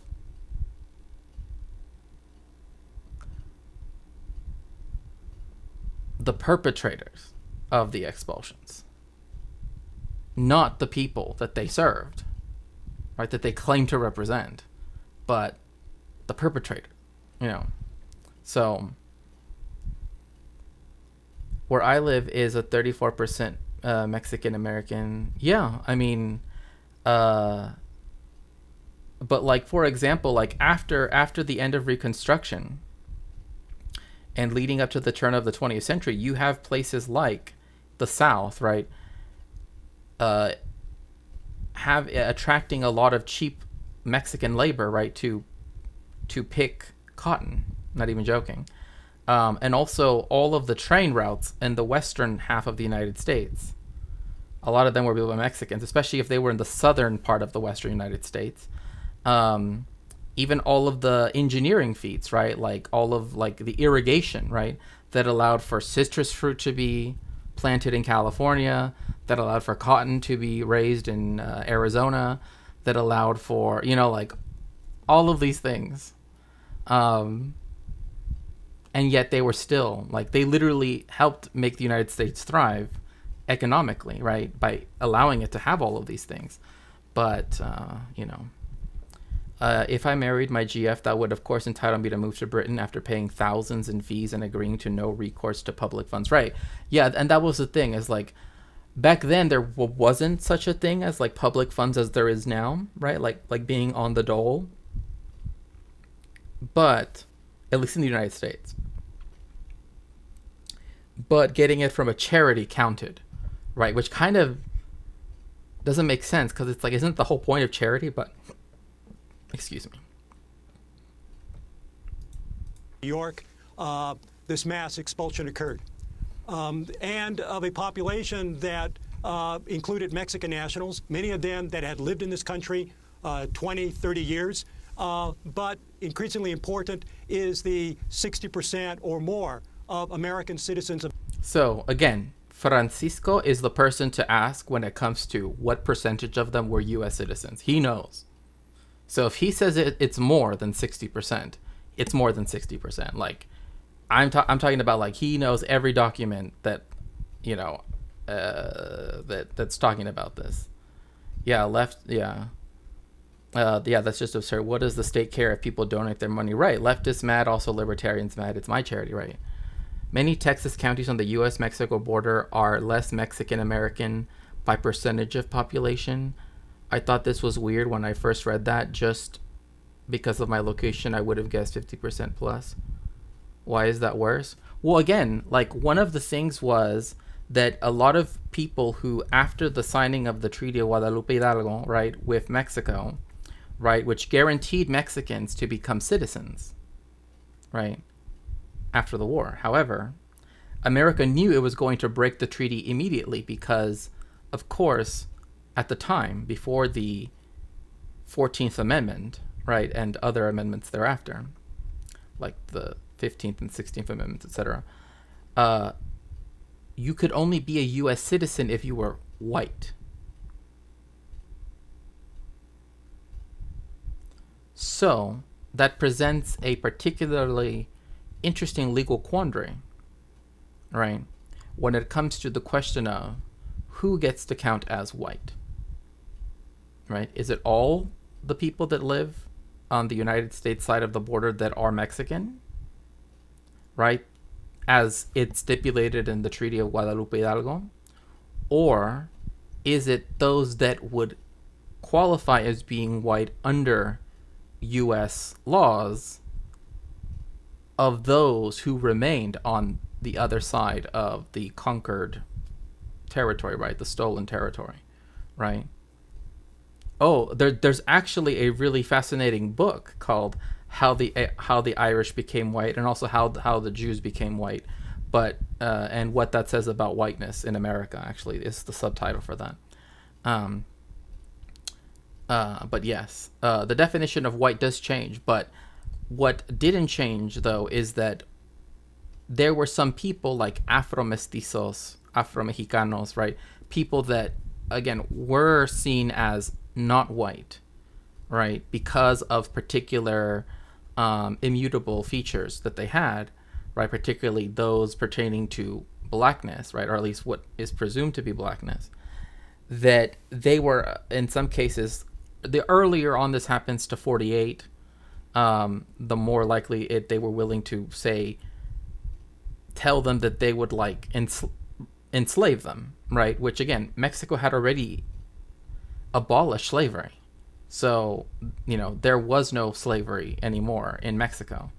But there were people that essentially threatened people in order to get them to leave their lands, which they should have been protected under law, right, of course. But by them leaving, then they were able to claim that, oh, it was absentee land and blah, blah, blah, you know, take it over. How weird is it that, yeah, no, I mean, well, again, because there was this idea of nation, right? Nation as being tied to race, right? That's why to this day that concept still exists, right? Like, can you ever truly be American, right? Like that question, right, is one predicated upon race, right? Above all else, right? Like, there are people for whom that question is essentially no, right? It's a no. For some people, it's no with asterisks, but the asterisks keep expanding, right? I watched some of those Bad Empanada videos last night, plus the one he did on Ethan, and oh my, I know. He needs to calm down. Look, all I gotta say is, do not say that anti-Semitism does not exist in the West. Like, I don't know what on earth you're saying, bro. Like, if for you, one, saying that all Western Jews are white is not true. That's not true. but also saying that that anti-Semitism doesn't exist in the West. So and I'm boiling that down to just that. So I know people can take it however they wish, but that's kind of that's really how it came off to me. That's essentially what he was trying to get at. We have a term Passdeutsche, passport Germans, or for naturalized citizen. Yeah. Mexican descent. In other words, what occurred here was unconstitutional deportation. Well, Professor Valderrama, I'm wondering if you could talk also about the role of the press at that time in stirring up anti-immigrant fervor, because this began during the Hoover administration and then moved on into the Roosevelt administration. What was the role of the... This is another reason why I do not like FDR standing. Look, I get it, but remember that the New Deal was not meant to help BIPOC at all. Like, essentially, any way that there was for it to not apply to BIPOC was taken when it came to the New Deal, right? Obviously, people say, oh, World War II, fine, whatever. That's a whole different story, right? However, when it comes to this, right, he didn't stop the deportations, right? So it's not, maybe the person was saying all Western Jews are white, thinks you're not Western. No. He's done a whole feature-length video essay about whiteness itself, right? The Agricultural Adjustment Act, right? Even World War II, the U.S. maintained segregation, right? It even tried to enforce it in Britain, which actually caused scuffles or fights with British soldiers. And again, if you'd like to help me out with my research, you can always do so at Throne. The link is right there, so we can get this book right here on La Migra funded. But I know it's not him trying to talk about whiteness itself. It's him looking at particular Jewish people that have a big platform who also happen to be white, and then saying you don't experience any negative repercussions from anti-Semitism, blah blah blah blah blah, right? And that's just, you don't do that. You just, why? Press as well. Well, the role of the press is significant, but it is also reflecting the larger American society at this time as well. The key notion that the press puts forward is that a Mexican is a Mexican. There is no distinction in terms of residence in this country. As I mentioned earlier, many of them had lived in this country 20, 25 years. Most of them were documented. Most of them had papers. And that their children that were born in this country were U.S. citizens. So there you have it, right? Like, again, Professor Valderrama, Dr. Valderrama is who I defer to always when it comes to this. He is like the expert on this subject, right?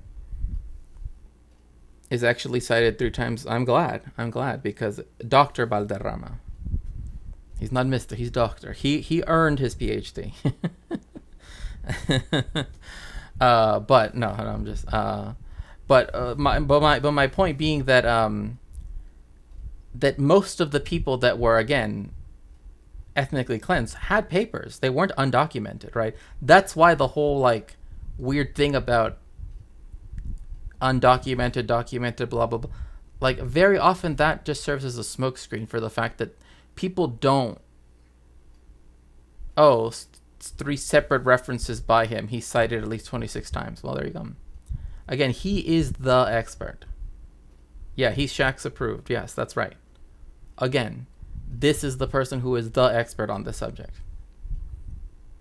That's why if he says, oh, it's over 60%, I know that I can look at a recent article of his that he's published talking about how it's over, over 60%, right? So, because I know his scholarship. I know all of his scholarship. Like, it's all there. But point being that it wasn't, again, like the idea that if they had documents, right? If they were documented, that would be their saving grace. It wasn't, even in this case.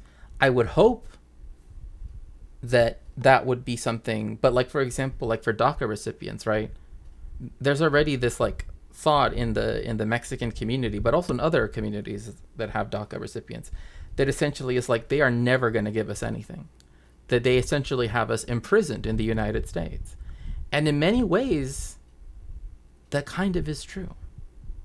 Right, documents don't overcome, the racial classification assigned to you, right? I want to make sure, because saying it as your, right, makes it seem like it's real, right, as opposed to socially constructed. So the one that's imposed upon you, right, like those BIPOC friends of mine in England, right, exactly. And so, because DACA, for example, people that are on DACA, they can't travel out of the country, so they can't even go visit their family, right, if they are sick or if they can't do that. You can't do any of these. You essentially have to be, so.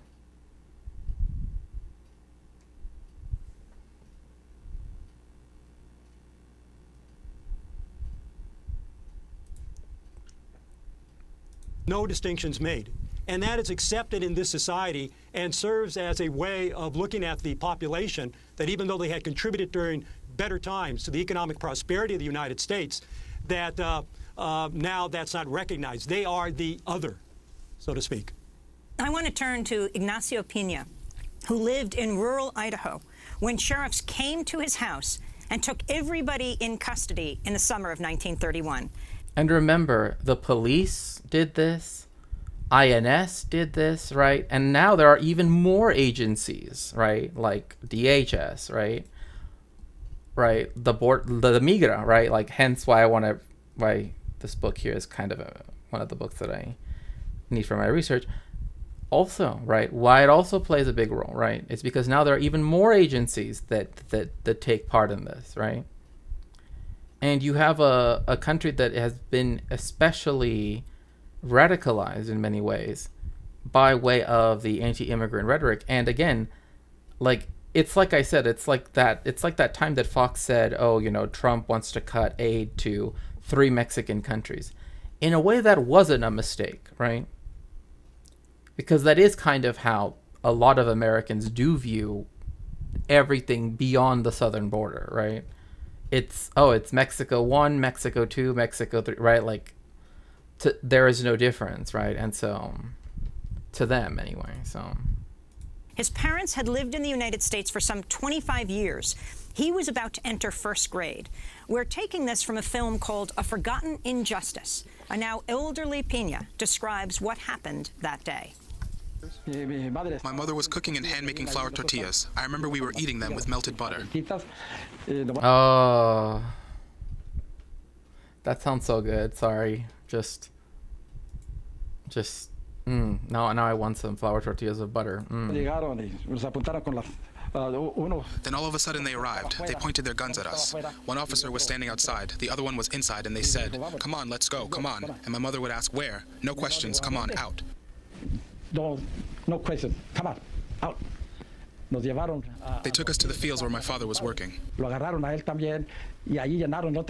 grabbed him too, and then they filled up the other car with Mexicans that were working there as well. In Pocatello, Idaho, they put us in jail. I could argue that Texas was once Mexican. Well, I mean, that's why, like, the Tejanos, right, the people from South Texas, argue that the border crossed them, right? And that, you know what I mean? Like that's why that concept of the border crossed us is a very, it is a thing that does exist in the Texas, yeah. And that's why another thing too is like, that's why since the United States invaded what was then Mexico, and like, and again, this becomes a contentious thing because I understand that when people think of indigenous, right, people think of the indigenous peoples of the Americas in general, right? Like, and that's good, that's fine. But like, as historians often discuss it, like in that context, then the Mexicans that lived in that territory are also indigenous too, because that was colonized by an outside force. So they are no longer at, you know what I mean? Like it's kind of hard to describe because it's more conceptual, but still, like again, that's. We were in jail for 6 or 7 days. Also remember, they're putting children in jail, right? You know what other country puts children in jail for no reason other than who they are? Israel. I was 6 years old, and as a kid I could not understand why we were in jail if we were not criminals. My father was in one cell and my mother was in another, one with me, my 3 sisters, and my 2 brothers. But I could not understand why.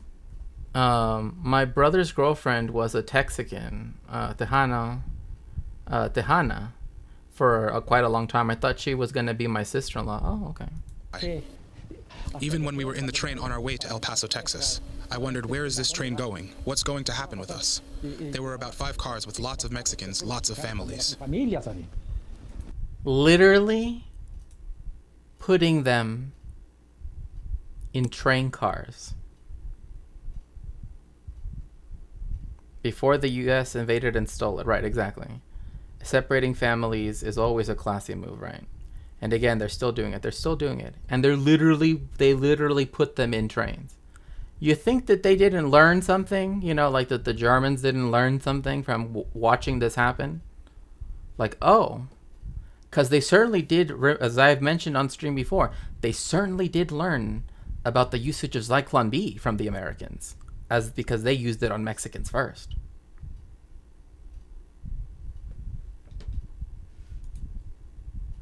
We were so young, but I remember looking around at the people. They looked so sad.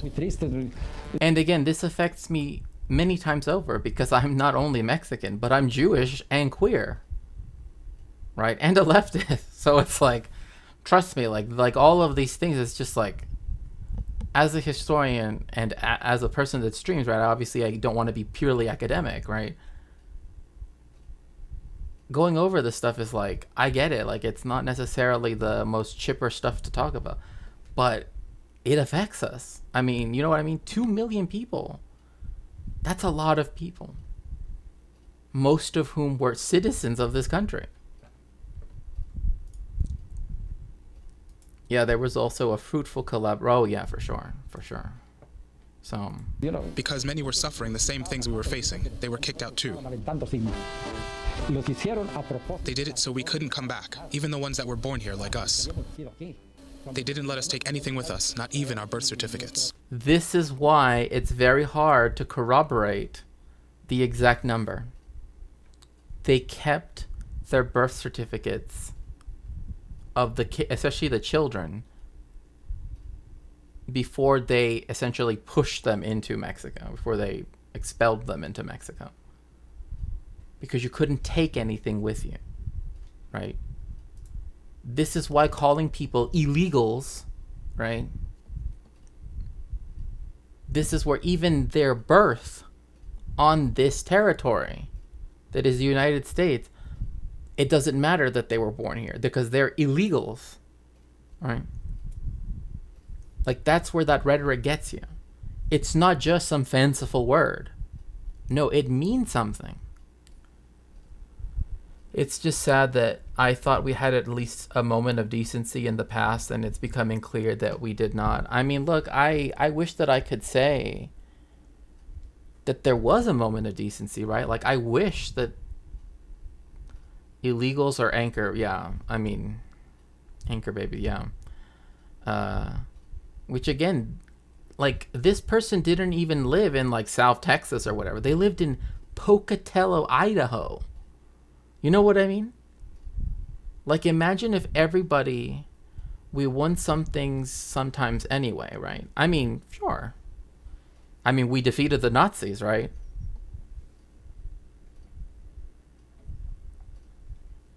Mexico was able to nationalize its petroleum industry. You know, stuff like that, you know, but imperialistic colonizers always find Quisling's right. But, you know, again, it's like one of those things where it's like, this is something that is purposefully forgotten, right? Because remember, remembering is not just remembering something in and of itself is political, right? Why do you think they were so quick to get rid of this? I mean, again, there were people who were alive in living memory that this happened to. You know? Same thing with Holocaust survivors, right? And yet, people like right away wanted to already revise the history and make it seem as though it did not happen. Idaho, nowhere near Mexico. Right, exactly.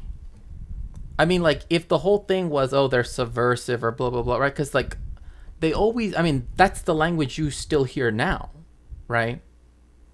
You still hear that now, right? That, oh, well, they do this and the, right? Again, it's like a trope of loyalties, right? Etc. It's like these were people who were born here, lived their entire life here. The only thing is that at one point, right?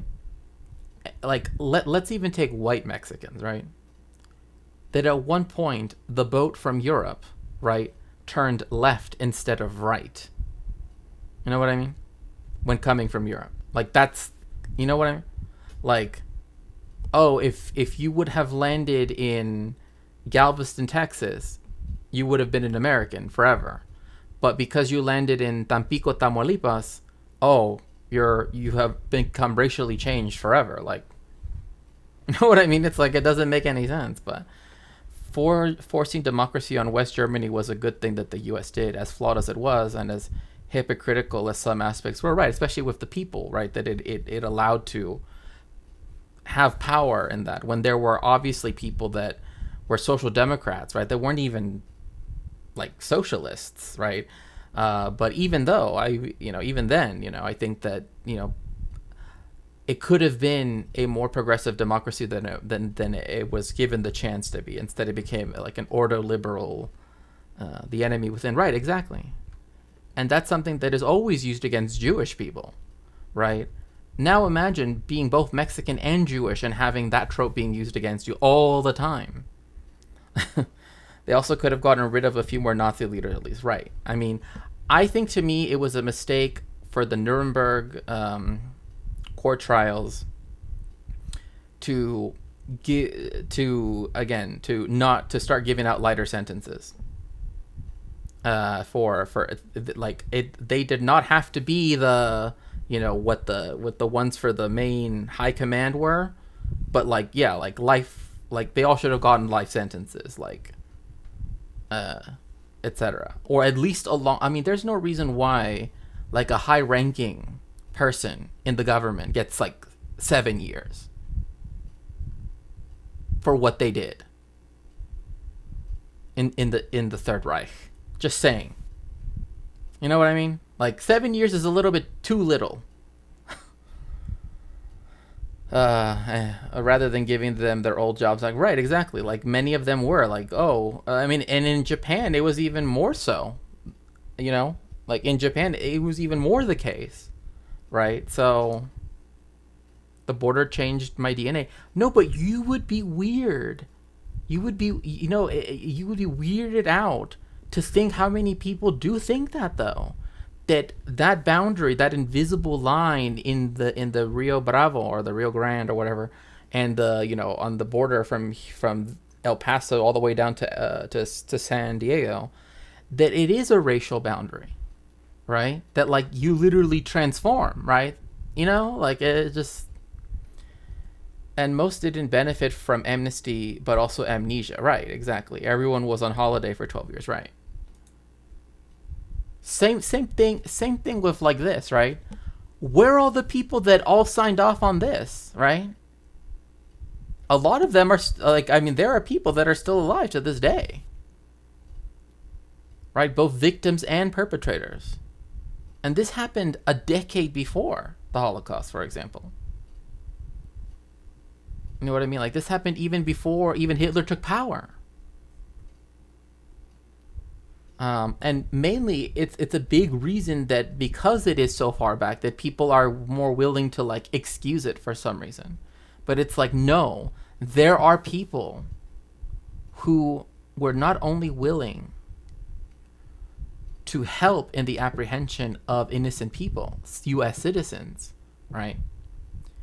But that were happy and that were more than willing to do so and egged on other people so that these people could be taken out of their midst, you know? And like all of the people that, you know, all of the people that contributed to this should be maligned, should be called out. Even if they are already passed, it does not matter. Obviously, you can't put them on trial, right?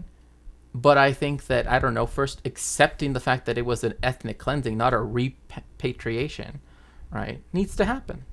Not even our birth certificates. That was Ignacio Pina. Professor Balderrama, you knew Ignacio Pina. Can you tell us more about this story and how typical it was? Well, Mr. Pina called me after we had the hearings in Sacramento. We conducted extensive interviews, and getting to meet his family, his son shared with me that he no longer has the nightmares that this man was experiencing well into his 80s because he was able to share his story with us. Mr. Pina. Think about that. That man right there, Mr. Pina, Mr. Ignacio Pina, that he was having night terrors over and over and over again for something that happened to him when he was a kid up until his 80s. Up until his 80s. No one deserves that kind of trauma to be haunting them for their entire lives, let alone for it to be put up to a debate whether or not we should recognize it for what it is and whether or not they should receive reparations. Yeah.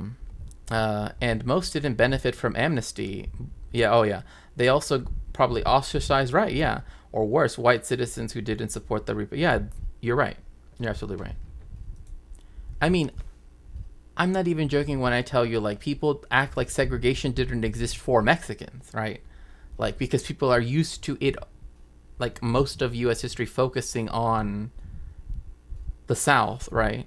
But there's all the rest of the country, right? And, again, this is not to detract from talking about one subject, but to instead open the door so that we can talk about all of the oppressions that are also occurring, so that we can have solidarity with one another, right?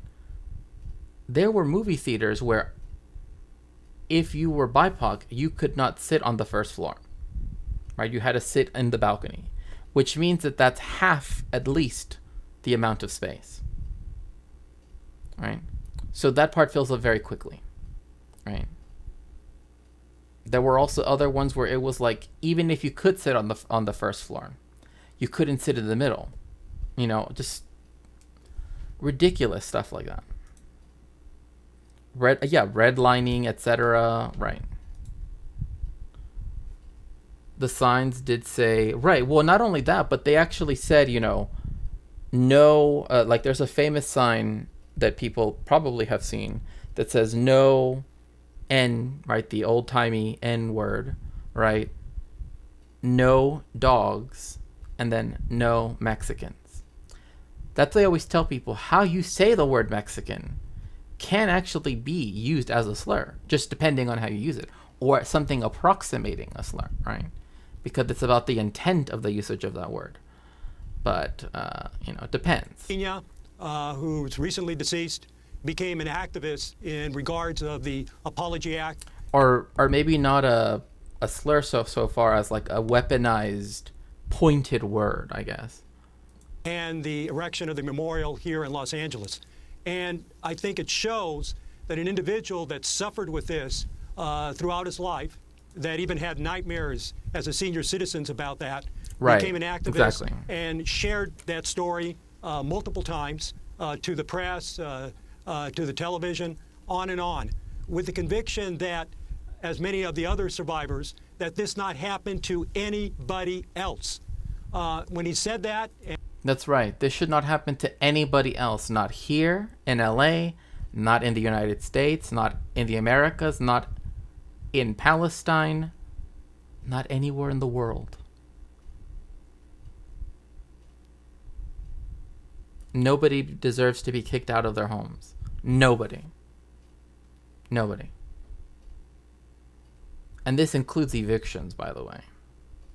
Even that. Like, my God. And the other survivors, not to happen to anybody else. He just doesn't mean people of Mexican descent or Latino descent. Rather, what he's saying is anybody else, and especially those that are American citizens. It shouldn't happen. We should not have even whether it's an American citizen or not. I don't care. Honestly, they're just. I really don't find any reason for deportations whatsoever, right? Like, in my view, like, I just don't see what that does, right? Like, it doesn't do anything, right? It just keeps you know what I mean? Like, because they will always try to find a way to deport people who do not deserve it. That's just a fact, right? So if a foreigner commits a crime, you punish them according to the law, no more, no less than a citizen, right? Because I see people that have DACA, right, that are trying to become citizens, that were brought here as children, have lived their entire life here. The fact that, you know, with literally the snap of one's fingers, you could have them all be deported because they all had to sign up with the federal government, blah, blah, blah, etc., right? And again, at the drop of a hat, you could just completely just lose that status and be considered, oh, well, you know what, never mind, we're actually not going to give you anything, right? That shouldn't be able to happen, right? Especially when, again, they themselves are describing it as being imprisoned, right?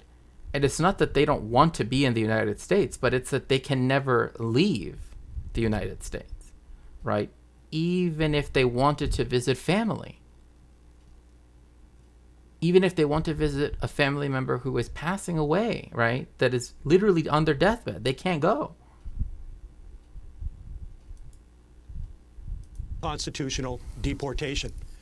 And Professor Valderrama, you've specialized in the mass deportations of the 1930s, but that was not the last of these deportations, right? In the 1950s, there was Operation Wetback under the Eisenhower administration, and of course, during the Bush years. That's right. During the Eisenhower, this is again, you obviously you don't use that. You don't use the W word as well. Do not use the W word. That is a slur. But that's what it was called because there were more deportations and they haven't stopped. And now there's talk of revoking refugee status from people who visit their old home. Right. I mean, that's essentially what they want to do. Yeah. For people who should be on the process of gaining citizenship lawfully.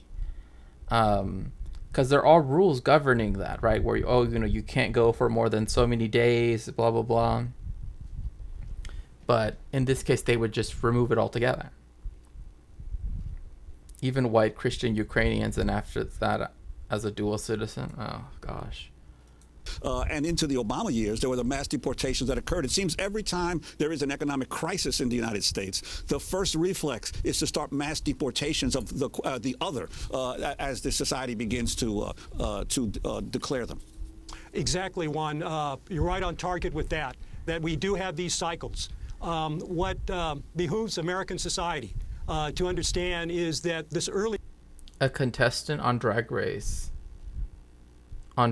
this year is a dreamer, and he won all unexpected trade to Europe. He had to give it away since he can't leave the country. It's not life-ruining. It is absurd. Right, exactly. Like, imagine you win a all-expenses paid trip to Europe, and you're literally like, actually, I can't go because my legal status, which, again, is all on this idea of, like, you will get it eventually. One day. One day. One day.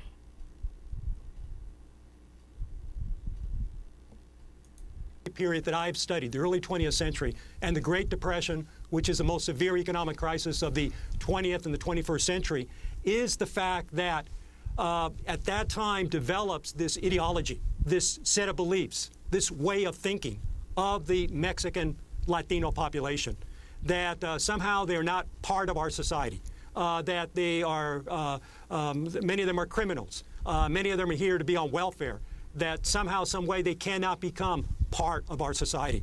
And I think what is especially important to keep in mind for your listeners is that as we experience the nightmare of today, the crisis of today, which is different, that same ideology, that same way of thinking is still in action today. I wanted to... And that's completely right. That's completely right. The idea that we're criminals, that we just want to be here. I mean, you hear this now. And even this is an older video. It's from 7 years ago. And yet it still sounds like he's describing like yesterday's Trump speech. Right? Because that's literally when you start to really see, right, the usage of these tropes on a mass scale, right? Come to Europe and apply for asylum, except we'll probably refuse. I mean, oh, it's...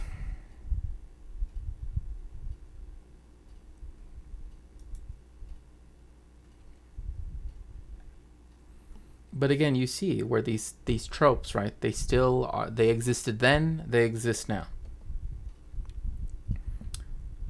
The only thing is that now you have a figure who's not like Herbert Hoover, right? People don't really remember Herbert Hoover. But when it comes to like spouting, right, these things, right, spouting these tropes, and when it comes to that ideological bend, people do remember Trump, right? And he does have people around him that do want to make this happen, right? And are happy that this happened. Go, Professor Balderrama, to your late co-author, Raymond Rodriguez. This is Rodriguez speaking at the 2003 Select Committee on Citizen Participation at the California State Senate. My dad left in 1936. When I was 10, I never saw my dad again. Oh my gosh, this is so hard to watch. May his memory be a blessing. So, Dr. Raymond Rodriguez, he suffered particularly, which is another common aspect that happened, where sometimes they would not even take the whole family. Sometimes they would take particularly the main breadwinner, which is typically the father. Because they would usually, I mean, they would raid all over the place, right? It's not like the 80s and 70s where they would raid like workplaces only. Not that they only raided workplaces, but they did do workplace raids as well. But in this case, off topic, but why does your bio say you're... Oh, I think that's from when I took a break from... That's like old. I'm sorry, I need to change that. Yeah, that's like from a while ago. I took a break. So I wanted to like, you know, not just leave people like in the dark about like that. But Dr. Rodriguez, one day his father was literally just taken away from him, and he never got to see him ever again. And watching this testimony, yeah, thank you, is really, honestly, it's really hard for me to watch it, but it's important to watch because this should never have to happen to anybody else. Anybody going to compensate me for that loss?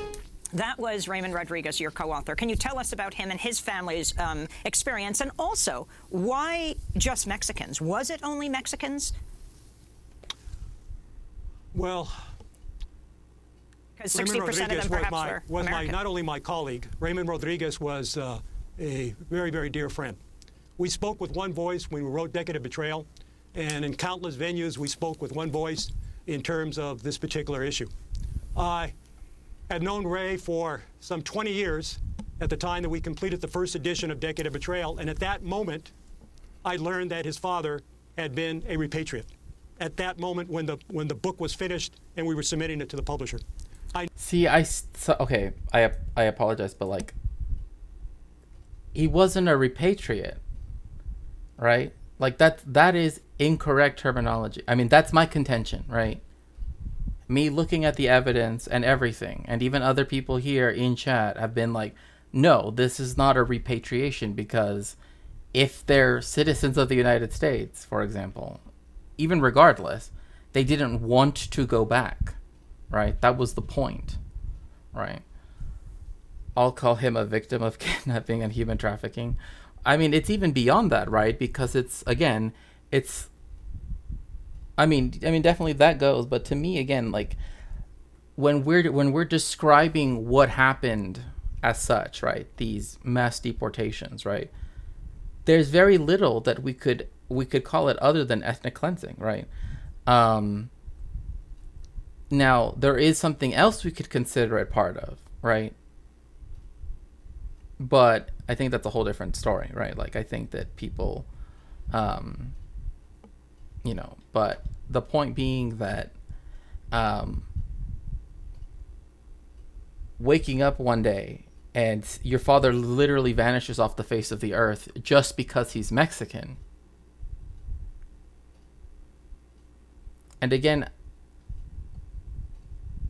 it didn't even matter. Even if you served in the U.S. military, like all of that stuff that people try to say, how you can prove your Americanness to white people, it didn't matter. Even fighting total war, right, in the world wars, didn't matter. Because as he said, there was another Operation Wetback, which happened after the Second World War in the 50s. They didn't care then. And in fact, Mexicanos actually make up the highest number of medals, Purple Hearts, given out, because they disproportionately signed up for the war effort. But when you watch a World War II movie with the Americans, you don't see most of the people being Mexican. That's for sure. You see them being pastier than Elmer's glue, okay? Reminds me of the disappeared in Spain, Chile, and Argentina. Right, exactly. I mean, they were disappeared in many cases, right? Like, that's kind of, Germany did the same, right? So that's why when people tell me that they care about historical accuracy when it comes to, movies and stuff, why don't you have historical accuracy by having the vast majority or a great number of the people represented in World War II films of the United States not be Johnson Smith people? I knew they had grown up with a single parent, with a mother only, but I didn't know what had happened to his father. So in a lot of ways, my co-author, my treasured friend, his work together, his scholarship, as well as his activism, was trying to uncover that history, his own family history. And we see that thread among others as well. Many other individuals who, in understanding this issue, from reading Decade of Betrayal, from hearing your radio program, from looking at this and understanding this, have... Yes. Have there been... Yes, there have been other operations with racist names in them, yeah. The U.S. kind of likes to do that for some reason. I wonder why. Developed a larger understanding. What we have seen happen is that this private history has now become a public history.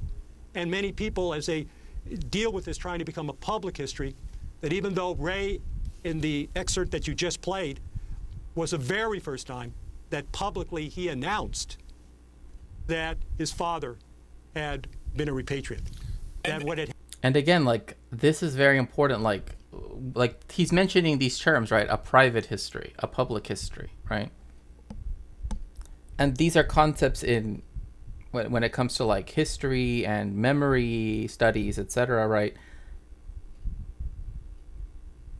Not only had Ray been like keeping that, inside of him, right, so to speak, like being unwilling to tell a soul, so to speak, the truth of what he found out, what happened to his father.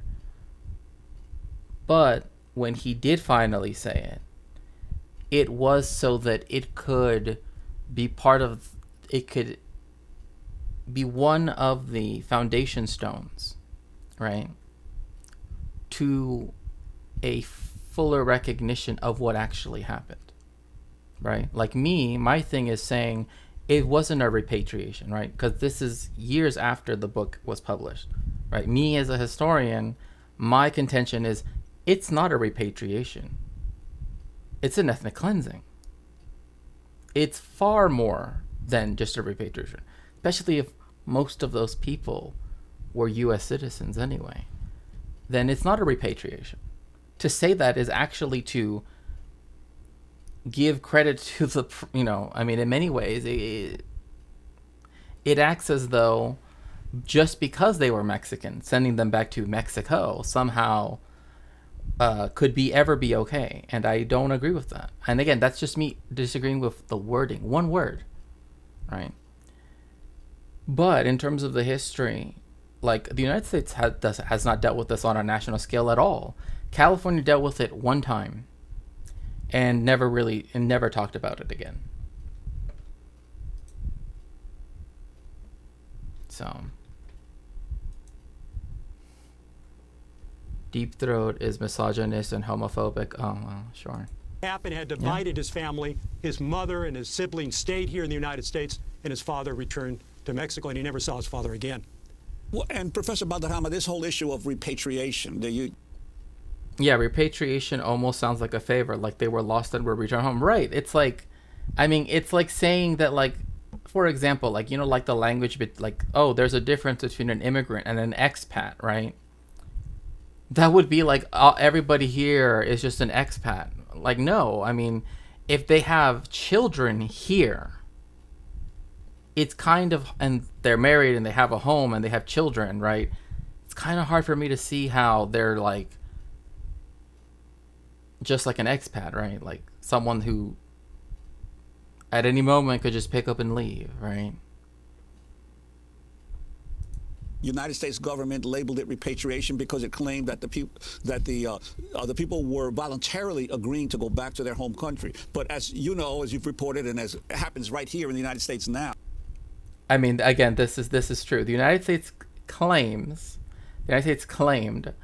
still claims to this day, that they all agreed, all 2 million people were like, yeah, the sheriff is here, and they're all pointing, and like everybody's pointing guns at me, and they, laid siege to our neighborhood. But after hearing them out, I hear that they actually make some good points, and maybe I should go back, to a country I've literally never been to. I always say that the difference between an immigrant and an expat is basically the skin color, right? And yeah, no, with some exceptions, right? Which is also how the name cowboy came to be instead of cowmen, which we have horsemen, right? Well, yeah. If an EU citizen goes to an Arab country, they're an expat. In reverse, they're a labor immigrant, right? Or an economic migrant, which is again, those are literally fake terms. Like those are literally not. Like those things are created as categories just so that they don't have to be considered refugees, just so then that way they don't have to, right? Like the United States always has done this, right? Yeah, in many ways, some of them are approaching the level of becoming essentially like a slur, right? And definitely are on their way there for sure. People are picked up, locked up, and then told if you don't want to stay locked up, then you agree to self-deport, to in essence leave the country and go back. Oh, look at that. Self-deport. What does that also sound like? Oh, yeah. Like Trump and the fascists, quite actually. They actually literally talk about this, right? About self-deportations. Well, now you know what that actually means. Otherwise, we'll keep you imprisoned. And also, this should not fool you. They treated these people horrifically. The prison guards, the cops, etc., blah, blah, blah. The INS, whatever it was. Very badly. Again, because they had no reason to treat them kindly. And organizations like the American Federation of Labor, the AFL, etc., the Elks Club, the Rotary Club, right, all of those other ones linked to veterans groups were more than willing to, were very supportive of this, right? They wanted this to happen. They were the ones who sometimes even produced the slogans for going after innocent people. So, ONG, people moving for work, how evil.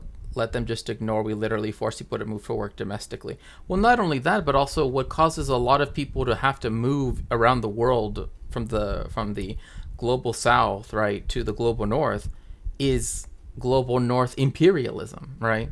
Like, right now in Europe, you're already hearing people say, oh, we're going to have another refugee crisis and blah, blah, blah, blah, blah. It's like, yeah, you're enabling Israel to literally destroy Lebanon, which already took in 1 million Syrian refugees. I know, because I was in Syria, watching as thousands of people were making their way, taking that bus that takes you across the anti-Lebanon mountains into Sidon, and then from there on into Beirut, and then, well, depending. If they want to go south, then they can go south from Sidon. If they want to go north, they can go north to Beirut and to other places. I know. Right? And Turkey already has 2.5 million refugees there. You really think that they, like, another package of money is going to be willing, it's going to have them willing to just take in more and more refugees again? Most of the countries, the top 10 countries with the most amount of refugees, only one of them is in Europe. And that's Germany. And it's the lowest of all of them. So, again, it makes me sick how often it's claimed that Germany took in so many refugees in the mid. Even in the EU, we're only like number 6 when it's sensible statistics with refugees per existing population. Right, exactly. And that's the reason why, like, when you actually look at it, like, one of the countries that has a large number of refugees is Sudan. Sudan also has the highest number ever of internally displaced people at the same time. So it not only has refugees from other places, it also has, because of the civil war that's ongoing and the genocide that's ongoing, has internally displaced people up to over 10 million. So,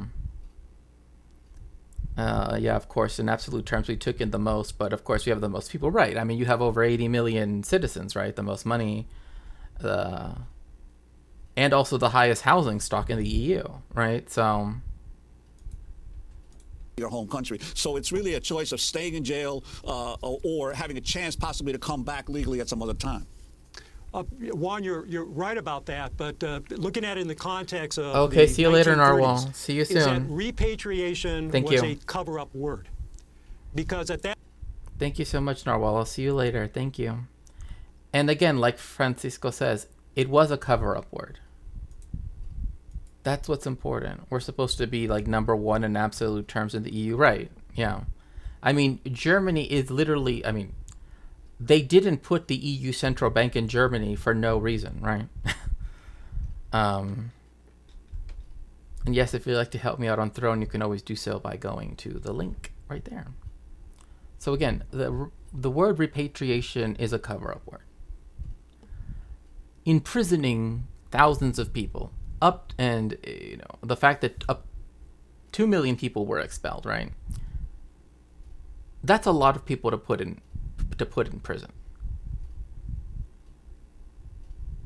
Right. So obviously, if they use coercive tactics or intensive interrogation techniques, Who knows?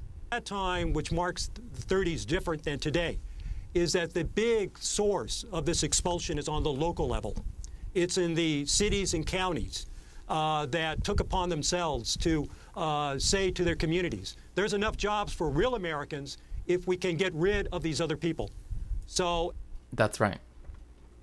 This is why it wasn't because, oh, Frankfurt, oh my God, I've been in the airport there. It's like being in a factory. My goodness gracious. And like, oh, you have to walk all over the place. It's so long and, oh. Like I went to München and it was like far nicer, like, you know. But the one in Frankfurt, der Flughof war, oh yeah, I mean, es war es war nicht gemütlich. I'll tell you that for sure. But this is why, like, again, like, this was done at the local level. Only good pub I found when I was somehow ended up was a gay pub, and you're straight. Oh, well, you know, I mean, hey, a good pub's a good pub regardless, right? And who knows, you might even get someone to buy you a drink. So living there over a year, oh my God.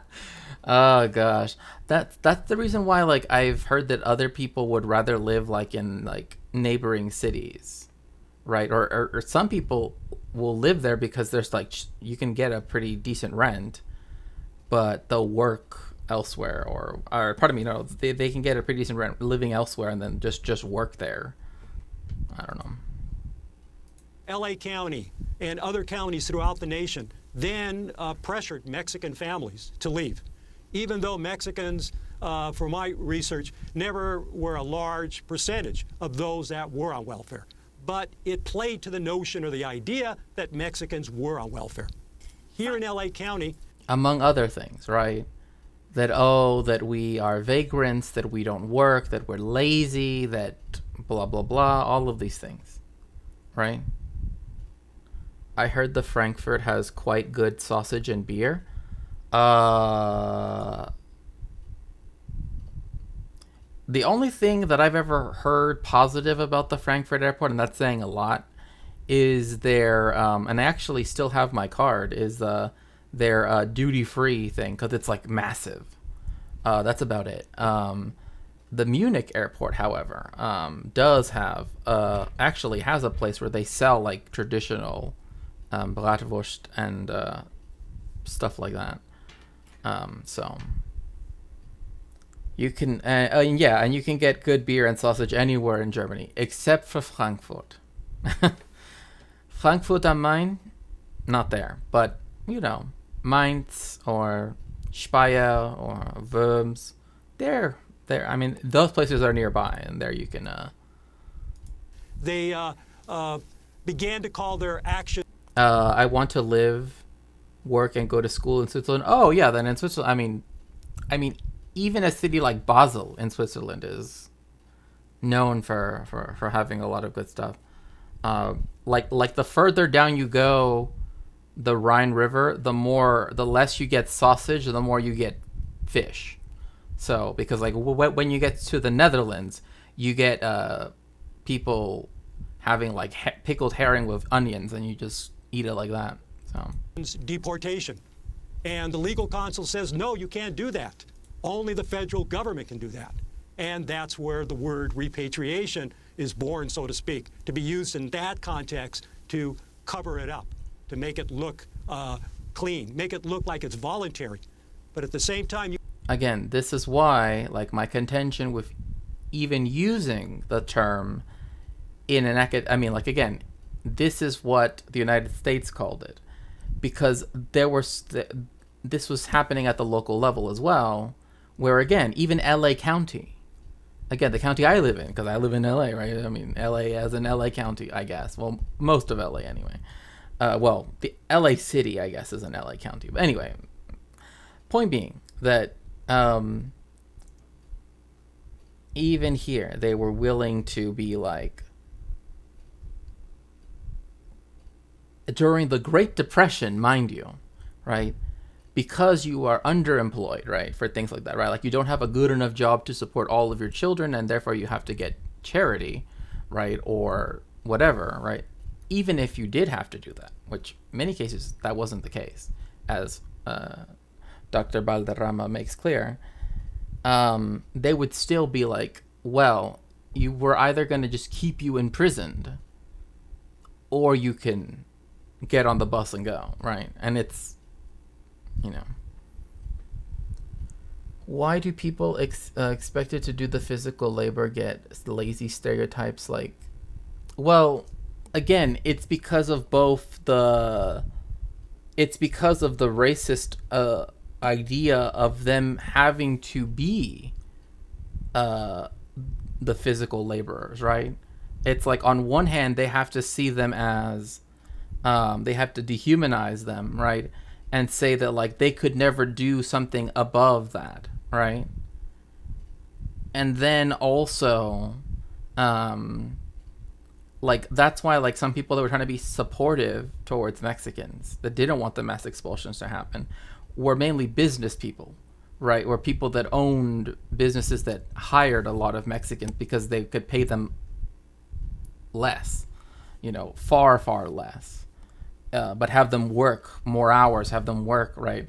And they would say things like Mexicans are built, right, or essentially through race science, right, through this idea of race science, that like Mexicans are more fit for this type of work, right, than someone from who is like a descendant of people from Germany or from England, right? It's like, oh, in England they can't do this thing, but right, but it's race science, right? Like that's the thing. So it's both to naturalize the racist thing where they you on one hand cannot leave that station, right? Then on the other hand, it's if you are able to have any respite, right? Able to have a chance to, you know, to sort of act on your own, live on your own, etc., right? Then it's always, oh, well, you're lazy, blah, blah, blah, you should be working, right? It's this trying to push people back into that form of labor as well. I'm scared of fish being full of the toxins we dump in lakes, rivers, and seas. I mean, it would be, I don't know, is the North Sea particularly, you know, you can still get a good beer in Frankfurt. It'll cost double the Leipzig price.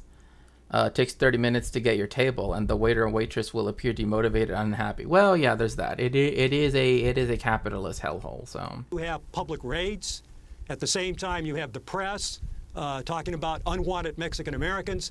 All of these actions are very coercive. Finally, Professor Valderrama, your response to what's happening today and the parallels that you see and the ways you can see avoiding history repeating itself. Well, obviously, this is a nightmare. Obviously, the legacy of this is in the Mexican community. Even before this happened, I know many senior citizens who would carry around their papers, their documentation, whatever they had. I'm not even joking. I know people that have already told me this, that they feel the need to walk around to have their passports on them, their U.S. passports on them. They're that afraid right now. Like today. Not when this was filmed. This video was filmed 7 years ago. Right now. And they're talking about, oh, this law that they want to pass in Texas, or this law that they want, where you would have to, like, if someone thinks that you look like you're illegal, whatever that means, that therefore they have the right to stop you and to check to make sure, right? But it's like, what if you are, and this is actually something that happens then, right? What if you do have it? What if you are legal, but at the moment that you're stopped, you can't prove it, right? People say, oh, well, it's so easy. They will they though? The American police are not exactly known for being courteous. So, you know, it creates a big risk in case some racist steals or destroys it or calls right. I mean, there are so many things that can go wrong, right? But again, like I said, I know people that are literally carrying them on them every day now. Like, they're that afraid. And I'm like, literally less than 100 years from when the last time this happened, right? The mass expulsion of 2 million people. We're already having to go back to people, like in this case, 7 years ago, right, when Trump got into office, already going back to like, I have to keep this on me just in case, because I don't want to end up in a situation like what happened in the 30s. Yeah, eugenics needs to go away. Yeah, please. I would appreciate it, you know. Even if the police does let you say you're on the way to work because the check you're delayed, then you get fired, you can't buy food anymore. Right, exactly. I mean, and again, the willingness for employers to like have you give them that response, like, oh, I was, you know, like I know people, I even know Mexican Jewish people, I'm not even joking, that were afraid of telling their employer that they were Jewish and had to take Jewish holidays off, even though by federal law you have to let them take it off, because they were afraid of being singled out and other such things. Like, you know, like first that they wouldn't believe them, and then two, that that they would be singled out because of that, right? That like, oh, well, now they're gonna hate me for two reasons, right? Both anti-Semitism and anti-Mexican, you know, hatred, right? And also hold those dates against me anyway, right? Like try to find a way to do so. Or like, oh, well, since you were gone, I've just doubled up your work for today, right? You know what I mean? Like there are ways you can do without saying that, but you know. And if Amazon is going to give a crap that you're late, it's because, oh yeah, I mean, he works in construction? Who works in construction? Looks illegal means you look like you might have.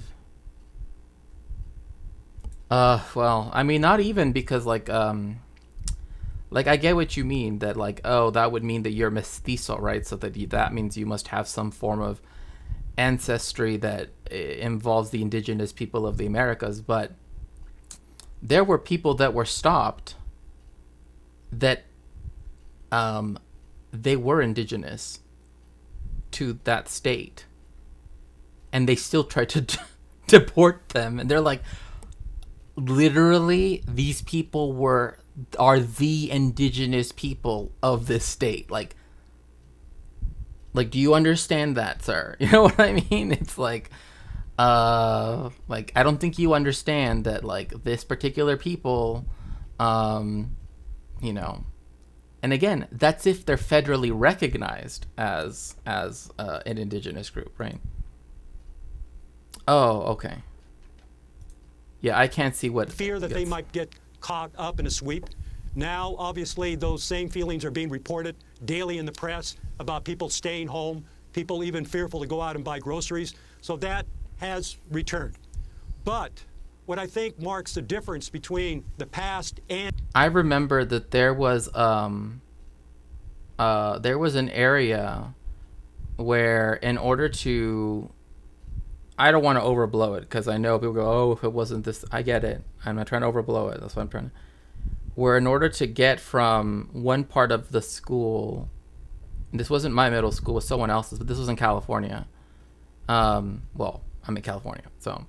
to get from one... There actually was something like this, but it was for, like... I don't know, safety, I guess. Like, they didn't... Oh, well, one, because they don't want you to leave the school grounds, right? But I just remember it having this and thinking I felt so weird having to walk in it. But, I don't know. And also, like, American schools are always, like, surrounded in, like, fences like this, right? Like, I mean, maybe not like this, but just without this, just without the top part. But everything else would be there, like... Today is the simple fact, is that we have... in the Mexican community, different groups, the Mexican American Legal Defense Fund and Education Fund, MALDEF, other groups, and more importantly, the different cross-ethnic, progressive groups together, whether they be Japanese American, whether they be Jewish American, the various other groups who have come together and are very conscious of what is happening and is dedicated to those actions of activism and to stop this, what's occurring. Francisco Valderrama, we want to thank you so much for being with us, Professor of American History and Chicano Studies at California State University, Los Angeles. So again, yeah, that's Dr. Valderrama. I'm trying to rephrase it. A friend of mine doesn't reveal at work that he's not straight for a reason, in reference to your friend who doesn't dare. He works in... Right. Like, yeah, but it's kind of like one of those things, you know, where it's like... well, for example, like this goes back to like Bad Empanada, right? Like what he said about like Jewish people not feeling in the West, right? They feel afraid of the anti-Semitism that they know they will experience, because it does exist, and they see it exist, to where they are unwilling to disclose their own Jewish identity because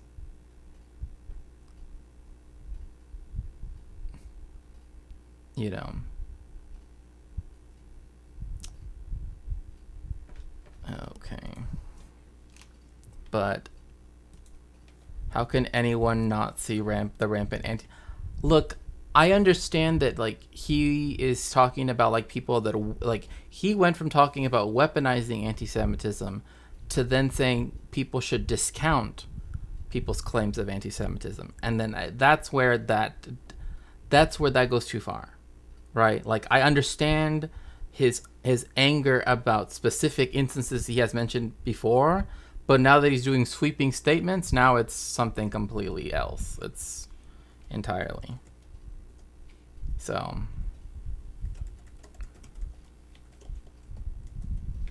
Okay, everyone. Thank you so much for joining me for this stream. I really appreciate it. Honestly, I'm so happy that I can, you know, come on stream and talk to you about, you know, history and all this other stuff. So, again, I just wanted to thank each and every one of you. We are going to raid out. We're going to raid someone who I haven't raided before, but I have, like, seen around, I guess. So, yeah, I mean, I don't know. Yeah. Thank you. I appreciate that. So, if everybody could please get into the machine so we can get on in. Actually, it's not even letting me see that the stream... It's not even letting me see that I'm raiding. But okay. That's new. Did the raid go through? Thank you so much, Vidingale. Thank you.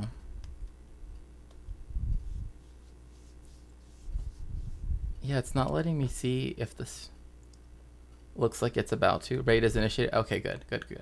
So yes, if everybody could please get into the machine so we can head on out. Make sure to... Okay, good. Thing is ticking down. Awesome. So then that way we can head on over and say hi to... Yeah, I just saw it right now, and so I was like, oh, hey, you know, might as well. Yeah,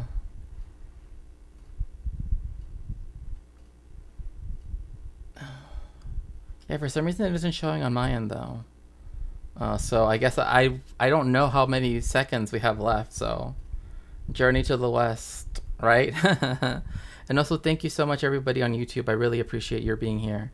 Again, make sure to like the stream on YouTube. It's always very important. How many more seconds does it have? I'm sorry. It's just that it doesn't show me.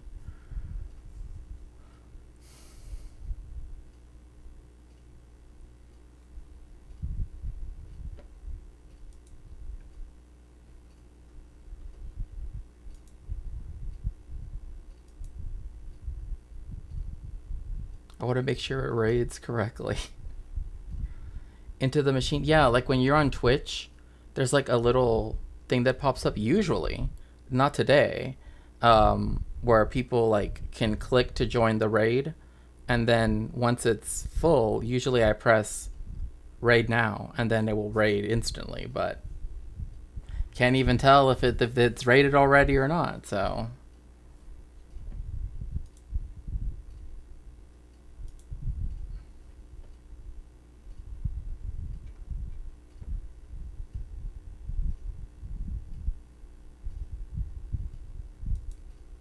Did it raid already? I honestly cannot tell.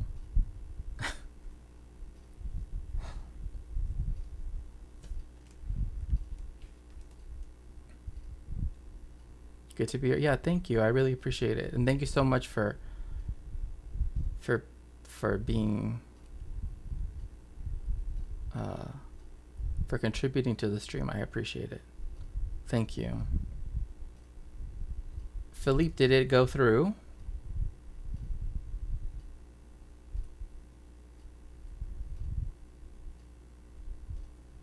I apologize on the YouTube side that I have to kind of be